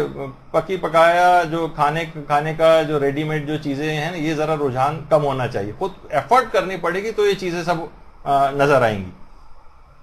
یا مثلا جو ہے پینٹنگز وغیرہ کے مقابلے ہیں, وہ اس طرح کے کوئی بھی چیزیں جو ہیں وہ اگر ارینج کی جائیں, بچے اس کے اندر بھی بہت دلچسپی لیتے ہیں. باقاعدہ آئیں, والدین دیکھیں, ہمت افزائی ہو بچوں کی, تو بچوں کا جو فارغ ٹائم ہے وہ آپ اچھے ٹائم کے اندر اس کو تبدیل کریں. اگر تھوڑا سا بھی کوئی شخص مالی استطاعت رکھتا ہے تو پہلے تو ہاں یہ بات کہ اس طرح کے جو پروگرام ارینج ہوں, تو میں یہ بتا رہا تھا کہ اگر کوئی شخص مثلا ایک بات اس کے اندر ہاں اور بتا دیجئے, ہمارے یہاں اپنے مدرسے کے اندر بھی اس کا جو ہے وہ انعقاد ہوا تھا کہ باقاعدہ جیسے بقرعید وغیرہ آتی ہے, بچے اس وقت زمانے میں جانوروں اس کے اندر بڑی دلچسپی لے رہے ہوتے ہیں. باقاعدہ کسی جگہ کوئی پروگرام اس طرح کا ارینج ہو, کوئی عالم دین بلوا لیا جائے جو باقاعدہ ایک دفعہ ہم نے پروگرام یہاں پر کیا تھا, تو مولانا محترم نے باقاعدہ اس کے اندر سارے جتنے بھی اعضاء ہیں بالکل لائیو, یعنی اگرچہ اس وقت بہت بو اور وہ سب اس کے اندر اٹھ رہی تھی, بڑی پریشانی کے ساتھ انہوں نے اس پروگرام کو کیا تھا, لیکن ایک ایک چیز جو ہے کہ کون سا حلال جانور کا کون سا حصہ حلال ہے, کون سا حرام ہے, کون سی چیز کھا سکتے ہیں, کون سی نئی چیز کھا سکتے ہیں, پوری تفصیل بچوں کے لیے بڑے ایک ویسی بھی بات ہوتی ہے, تو ان کے لیے ایک ایجوکیشنل بھی ہو رہا ہے, ان کی ایک آلٹرنیٹ اچھی آپ نے وہ بھی چیز مہیا کر دی ہے, ایکٹیویٹی بھی. تو اس طرح کی چیزیں بہت آپ کو ورائٹی پرووائڈ کرنی پڑے گی تاکہ بچے اس خرابی کی طرف نہ جائیں. یا جیسے بھی میں ذکر کر رہا تھا کہ اگر کوئی مالی استطاعت رکھتا ہے اور سالانہ وہاں کا کوئی پروگرام رکھ لیتا ہے, مثلا زیارات پہ آج کل لوگ بہت جانے لگے, تو زیارات پہ اس انداز سے نوجوانوں کا جانا, یہ بہرحال ان کے اندر ایک ظاہر امام کے پاس جا رہے ہیں, وہاں ایک نیک اثرات کو قبول کر کے لے کر آ رہے ہیں. تو اس طرح کے بگڑے ہوئے جو افراد ہیں, ان کو چاہے وہ ایسی ایک ٹور کے طور پر ہی کیوں نہ ساتھ جا رہے ہوں, لیکن کچھ نہ کچھ بہتری اپنے ساتھ ضرور, یا انشاءاللہ مکمل بھی بہتری کے ساتھ وہاں سے واپس آئیں گے. تو یہ کرنا چاہیے. تو ہر لحاظ سے یہ سب چیزیں ہونی چاہیے. تو زیارات کے جو پروگرام ہوتے ہیں اس کے اندر بھی اس کو پروڈکٹیو اس پروگرام کو ہونا چاہیے. اس طرح سمر کیمپ ہیں بچوں کو, اس کے اندر علماء کو بھی بلائیں اس سمر کیمپ کے اندر, اور بچے اپنی چیزیں پیش کریں. اس طرح کی چیزیں ارینج ہونی چاہیے. گھر کے کاموں کے اندر بچوں کو انوالو کریں. دیکھیں آلٹرنیٹ مہیا کرنے کے حوالے سے مرد حضرات کے لیے بھی ایسی نہیں ہے کہ وہ بھی گھریلو کاموں کے اندر ان کو بھی اس انداز سے انوالو ہونا چاہیے. دیکھیے میرے خود ایک ڈاکٹر دوست ہیں, یعنی بہترین, وہ ڈاکٹر ہونے کے ساتھ ساتھ ایک بہترین کارپینٹر بھی. ان کے والد نے ان کو اس طرح کا بھی کچھ, تو اپنے گھر کی میزیں, الماریاں, یہ وہ سب خود بنا لیتے ہیں. ایک دفعہ بلکہ انہوں نے بتایا تھا اپنے پورے گھر کا پلاسٹر انہوں نے خود کیا تھا. اب دیکھیں ڈاکٹر ہونے کے باوجود یہ والا سر, یعنی اس میں کوئی برائی کی بات تو نہیں, فضول کاموں میں ادھر ادھر دماغ لگانے سے بہتر ہے کسی کنسٹرکٹیو طرف جو ہے وہ دماغ کو لگایا جائے. تو بہرحال کسی بھی طریقے سے اوقات فراغت کو بہترین طریقے سے آپ بچوں کے استعمال کرنے کی عادت ڈالیں, وہ خرابی اور بگاڑ کی طرف نہیں جائے گا. یہ والدین نے پورا ان کے لیے وہ کھول رکھا ہے میدان بگاڑ کا, اور اس کے بعد پھر شکایتیں کرتے نظر آ رہے ہیں کہ یہ بچہ کیوں بگڑا جا رہا ہے. بھائی آپ نے خود ہی کوئی اس کو آلٹرنیٹو مہیا نہیں کیا, کچھ کیا نہیں, کوئی اقدام نہیں کیا, تو اب یہ بھگتنا پڑے گا آپ کو. اچھا والدین پھر جاتے ہیں بیجا سختی کی طرف. دیکھیے وہ کون سا ایک پروگرام ہے, کوئی آتا ہے فیئر فیکٹر کے نام سے, میں کہتا ہوں اس میں ایک محبت کا فیکٹر جو ہے اولاد کے, وہ والدین اس سے کام لیں تربیت میں. محبت کا اظہار, ان کے ساتھ ایسے الفاظ کا اظہار, ان سے جسمانی انداز سے جو ہے وہ تعلق رکھنا, ان کے قریب آنا, ان سے محبت بھری بات کرنا, اپنی ماں کے پاس اس طریقے سے انداز سے بیٹھنا کہ وہ ہر وقت بس ان کو لان تان اور گالیاں اور یہ سب کچھ جو ہے نہ دیتی رہے. تو بہت سارے ایسے ہیں کہ دیکھیے خود میرے اپنے ایک رشتہ دار ہیں کہ جو کہ ان کی خود عمر اس وقت 70-75 سال کے قریب ہو چکی ہے, ان کی 90-95 سال کی جو والد ہیں, آج بھی وہ بیٹھ کر ان کے سر میں تیل لگاتے ہیں, کنگھی کرتے ہیں. یہ والے تو نہیں ہیں جو آپ تصویر میں دیکھ رہی ہیں, ایک اور یہ تو مثال کے طور پہ میں نے لگائی ہے. تو وہ اتنا زیادہ اپنے والدین سے اٹیچ ہونا. اچھا وہ اس دوران کبھی ان کو ڈانٹ پھٹکار بھی کرتی ہیں, سختی بھی کر رہی ہوتی ہیں, اور وہ سن کے ان کے پاؤں دبا رہے ہوتے ہیں, ماں کو منا رہے ہوتے ہیں, سب چیزیں. تو یہ جسمانی اعتبار سے یہ محبت کا جو فیکٹر ہے, اس کو باقاعدہ طور پر واقعتاً استعمال کرنا چاہیے. تو اس سے کیا ہوگا, ان کی جتنی آپس میں محبت بڑھے گی اتنا زیادہ وہ بگاڑ کی طرف بچہ کم جائے گا. اچھا عام طور پر ہم دیکھتے ہیں والدین کو ایک کام اور کرنا چاہیے کہ اگر مثلا باپ کوئی کام کاروبار کرتا ہے, کوئی بزنس کرتا ہے, اپنے اس نوجوان بیٹے کو اپنے ساتھ لگائے. عام طور پر وہ اس کو کسی اور لائن میں بھیج دیتا ہے. اگر یہ والد کے ساتھ بچہ لگا رہے گا, منافع کی رقم کی کوئی پرسنٹیج بھی باپ چاہے تو اس کو جو ہے وہ دے دے,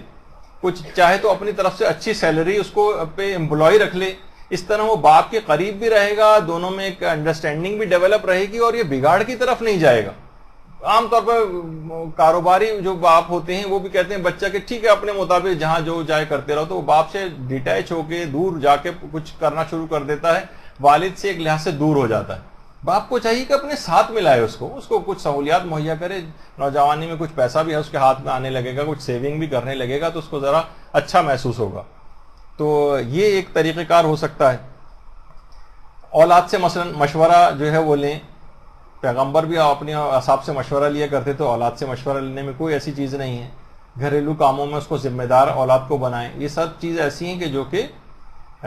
اس انداز سے ہونی چاہیے. اسی طریقے سے بچہ,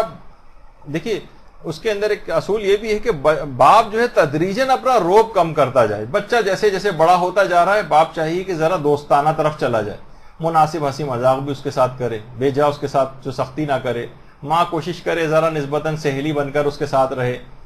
تو بچے کے بڑا ہونے پر اس کے اوپر غصہ کرتے رہنا یا اس کو مارنا, یہ سخت نقصان دہ ترین طریقوں میں سے ایک.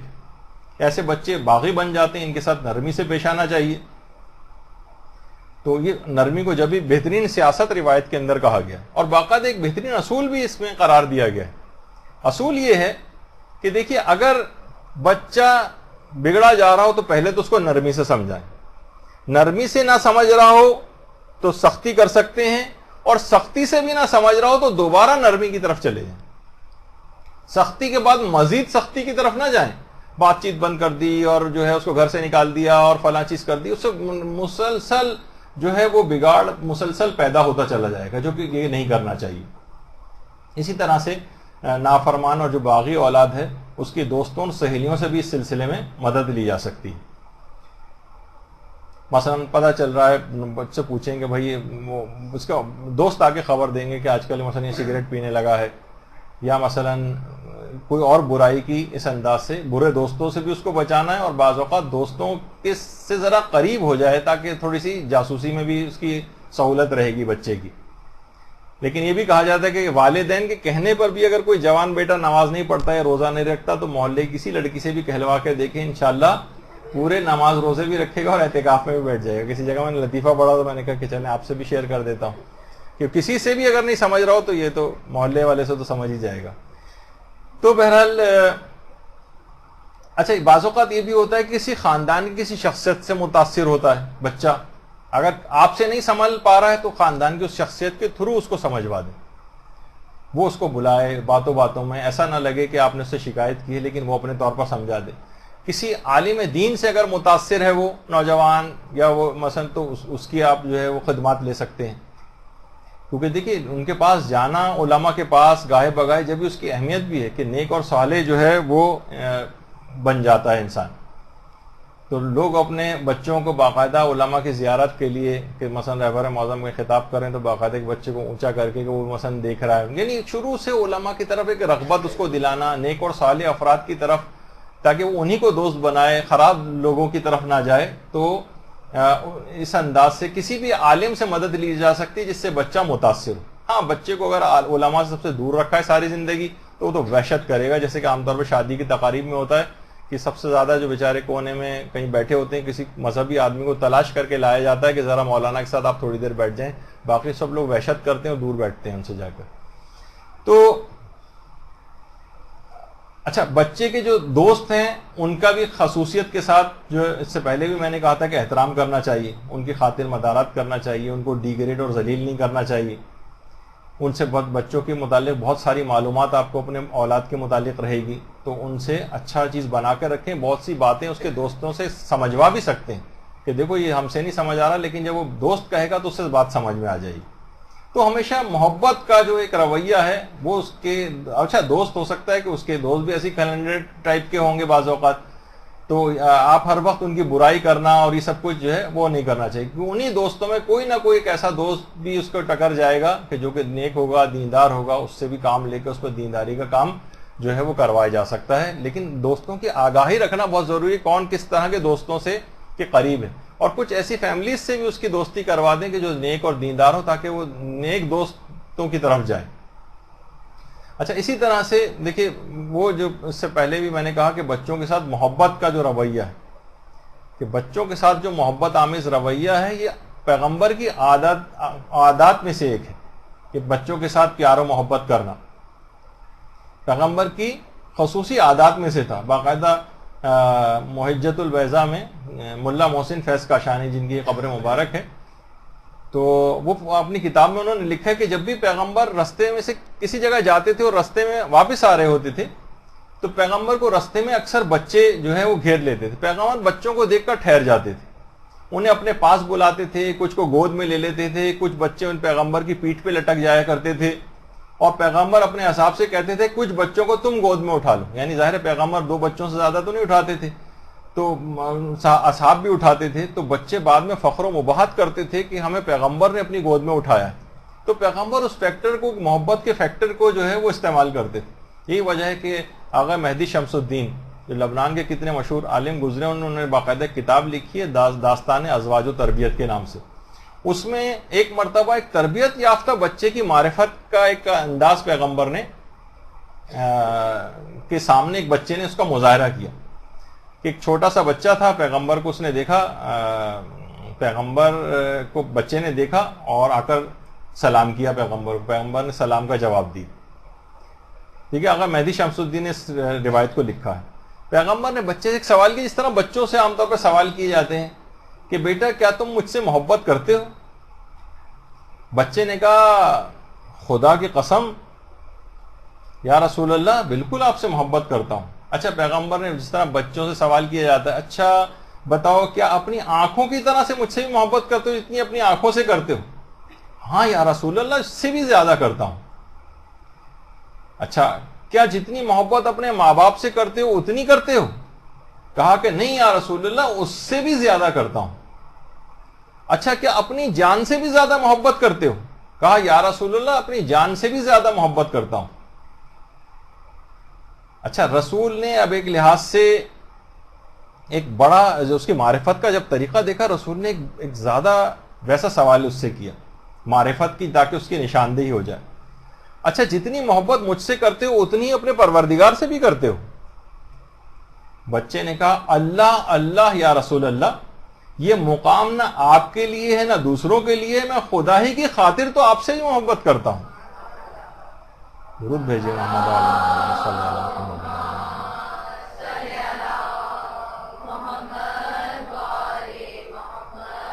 اب رسول اسلام اپنے اصحاب کی طرف متوجہ ہوئے,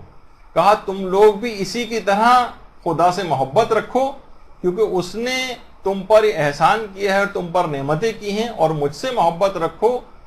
کیونکہ خدا سے محبت رکھنے کی وجہ سے تمہیں چاہیے کہ مجھ سے بھی محبت رکھو. پھر پیغمبر اسلام نے بچے کو کافی پیار وغیرہ کیا اور اس کی ادب اور معرفت پر اس کو باقاعدہ شاباش دی. تو آپ نے دیکھا کہ یعنی اگر اولاد کی تربیت کی جائے تو ہم مثلا کسی کوئی عالم کسی بچے کو لے اس سے کچھ سوالات کرتے تو عام طور پہ ہمارے بچے دیکھے کچھ بھی, کیونکہ معرفت بھی کوئی نہیں ہوتی, کسی بھی طرح کا کوئی جواب نہیں دے پاتے.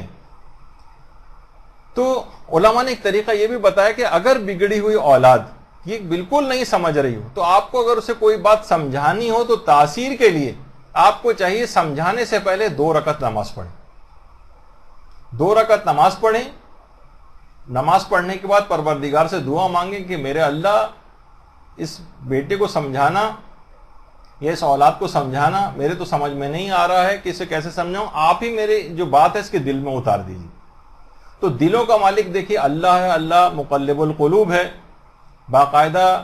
آل محمد کا واسطہ دیں اور کہیں کہ پروردگار اس کو ہدایت نصیب فرما, اور اس کے بعد جب سمجھانے جائیں گے اس 2 رکعت نماز اور دعا کو پڑھنے کے بعد پھر انشاءاللہ اس کے دل میں وہ بات اتر جائے گی. کوشش یہ کریں کہ لہجہ بالکل نرم ہو اور غصے سے پاک ہو جس وقت یہ بات سمجھانے کے لیے جائیں. علماء یہی بات فرماتے ہیں کہ دیکھیے اگر بات حق ہوتی ہے, حق نیت سے کہی جاتی ہے اور حق طریقہ استعمال ہوتا ہے تو لازمی وہ بات دل میں اترتی ہے اور قبول کر لی جاتی. لیکن اگر کبھی بات آپ کی مؤثر نہیں ہو رہی, کوئی چیز اثر نہیں کر رہی تو کوئی ایک شرط ضرور مفقود ہو گئی, یا تو آپ کی بات حق نہیں تھی, یا آپ کی نیت حق نہیں تھی, یا آپ نے کوئی طریقہ صحیح استعمال نہیں کیا تھا, یا طریقہ حق نہیں تھا آپ کا. تو بہرحال اولاد نہ سمجھ رہی ہو تو آپ کو چاہیے کہ خدا سے استغفار بھی کریں,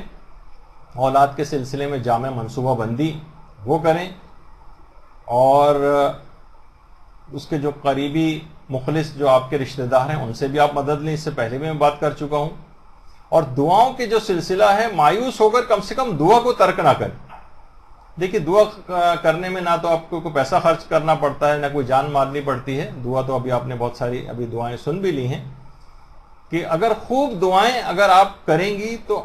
کوئی بعید نہیں ہے کہ اولاد سرکشی و بغاوت چھوڑ کر اطاعت کی راہ میں آ جائے. دیکھیے اولاد کے لیے دعائیں کرنا باقاعدہ سنت معصومین ہے، سنت انبیاء ہے. باقاعدہ سورہ آل عمران کی جو 38ویں آیت ہے اس کو اپنے اگر آپ قنوت کے اندر اس کو شامل کر لیں والدین. اس کے علاوہ رب ہب لی من لدنک ذریۃ طیبۃ والی دعا جو ہے، اور اسی طریقے سے سورہ ابراہیم کی جو 40ویں آیت ہے رب اجعلنی مقیم الصلاۃ ومن ذریتی والی، اس کو قنوت کے اندر شامل کریں. اس کے علاوہ بہت ساری اور ہیں، رب ہب لی من الصالحین، رب لا تذرنی فردا وانت خیر الوارثین، اور بہت ساری اور دعائیں ہیں. یہ ساری یہ انبیاء کی جو دعائیں اپنی اولاد کے سلسلے میں قرآن کے اندر ہیں. یہ بھی اب اتنا وقت نہیں ان کو اس لحاظ سے پڑھنے کا. اور دیکھیے زمانے حمل سے لے کر اور اس شروع سے اگر اولاد کے لیے اس کے دیندار خدمت گزار ہونے کی اگر دعا مانگی جائے، جو کہ والدہ حضرت مریم نے دعا مانگی تھی، والدہ حضرت مریم نے جو دعا مانگی تھی اگر آپ دیکھیں تو وہ بھی کہ انہوں نے یہ بات کہی تھی کہ پروردگارہ، یعنی جو قرآن کی آیت ہے کہ جب عمران کی بیوی نے کہا کہ اے میرے پروردگار، جو بچہ میرے پیٹ میں ہے میں اس کو تیری نظر کرتی ہوں اور اسے میں دنیا کے کام سے آزاد رکھوں گی، پس تو اسے قبول فرما لی. یعنی ہم نے آج تک واقعتاً کوئی ایسی ماں نہیں دیکھی جس نے دین کی خاطر خدا کے لیے اپنی اولاد کو وقف کرنے کی نیت جو ہے وہ کی ہو، اور پھر ایسا کر کے بھی دکھایا ہو. دنیا کے ماحول اور کاموں سے اس کو آزاد رکھا. کسی ماں کو ہم نے ایسا نہیں دیکھا، کسی باپ کو ایسا نہیں دیکھا کہ بیٹا کوئی فکر نہ کرو، میں تمہیں دنیا کے کام سے آزاد رکھوں گا، سارا خرچہ اٹھاؤں گا، جاؤ تم دین کا علم حاصل کرو، جاؤ تم دین کی خدمت کرو، میں سب کام کروں گا. نہیں، اس کو کہتے ہیں کہ نہیں تم جاؤ اور جا کر کما کر لاؤ، جب تک تو تمہاری شادی بھی نہیں کریں گے. پھر کیا ہوا کہ جب ایسی دعا مانگی تو پھر پروردگار نے ان کی والدہ کو مریم جیسی بیٹی بھی عطا کی. درود بھیجیے محمد علیہ محمد.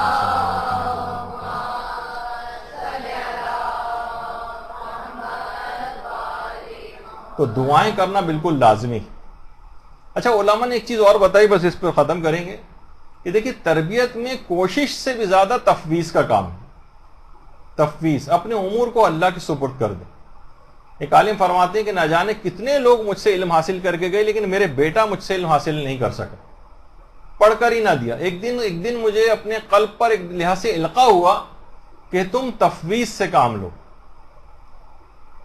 تو میں نے پروردگار سے اس کے بعد دعا کی کہ اللہ میری کیا حیثیت، میرا کیا علم، میری حکمت عملی، سب کچھ بس اب آپ کے ذمے. افوض امری الی اللہ ان اللہ بصیر بالعباد. میں نے دعا مانگی. کہہ رہے ہیں اس دعا مانگنے کے بعد جب میں سویا تو اگلے دن اٹھا تو لڑکے نے اٹھایا اور ہاتھ میں کتاب تھی کہ بابا میں چاہتا ہوں کہ عالم دین بنوں، آج سے مجھے پڑھانا شروع کریں. ایک دن کی دعا سے امور اپنے اللہ کے سپرد کر دینا. جب کمال انقطاع اس طرح کا پیدا ہو جاتا ہے، دنیاوی تمام سہاروں سے انسان بے نیاز ہوتا ہے اور بالکل اللہ کی طرف رجوع کرتا ہے اور سارے سہاروں کو چھوڑ دیتا ہے، تو پھر دیکھیے کہ کس طریقے سے مدد آتی. تو اب بس آخر میں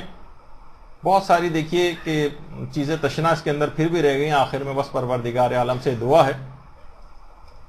بلکہ امام زین العابدین علیہ السلام کی اس دعا کا واسطہ جو اولاد کے حق میں، اللہم صلی علی محمد وعلی محمد،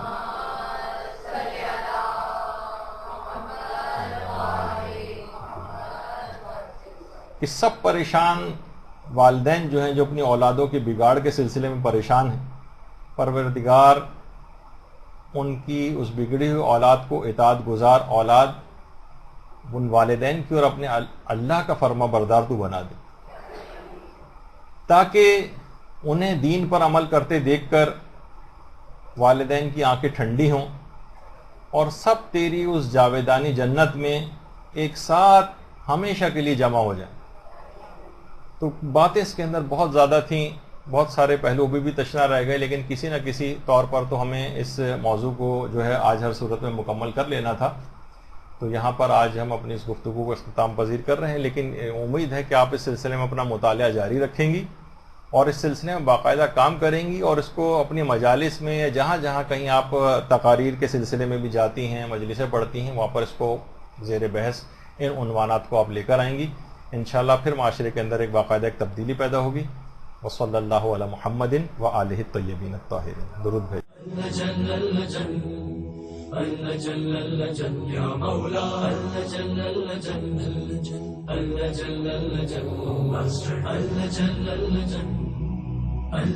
يا صاحب السماء اللجن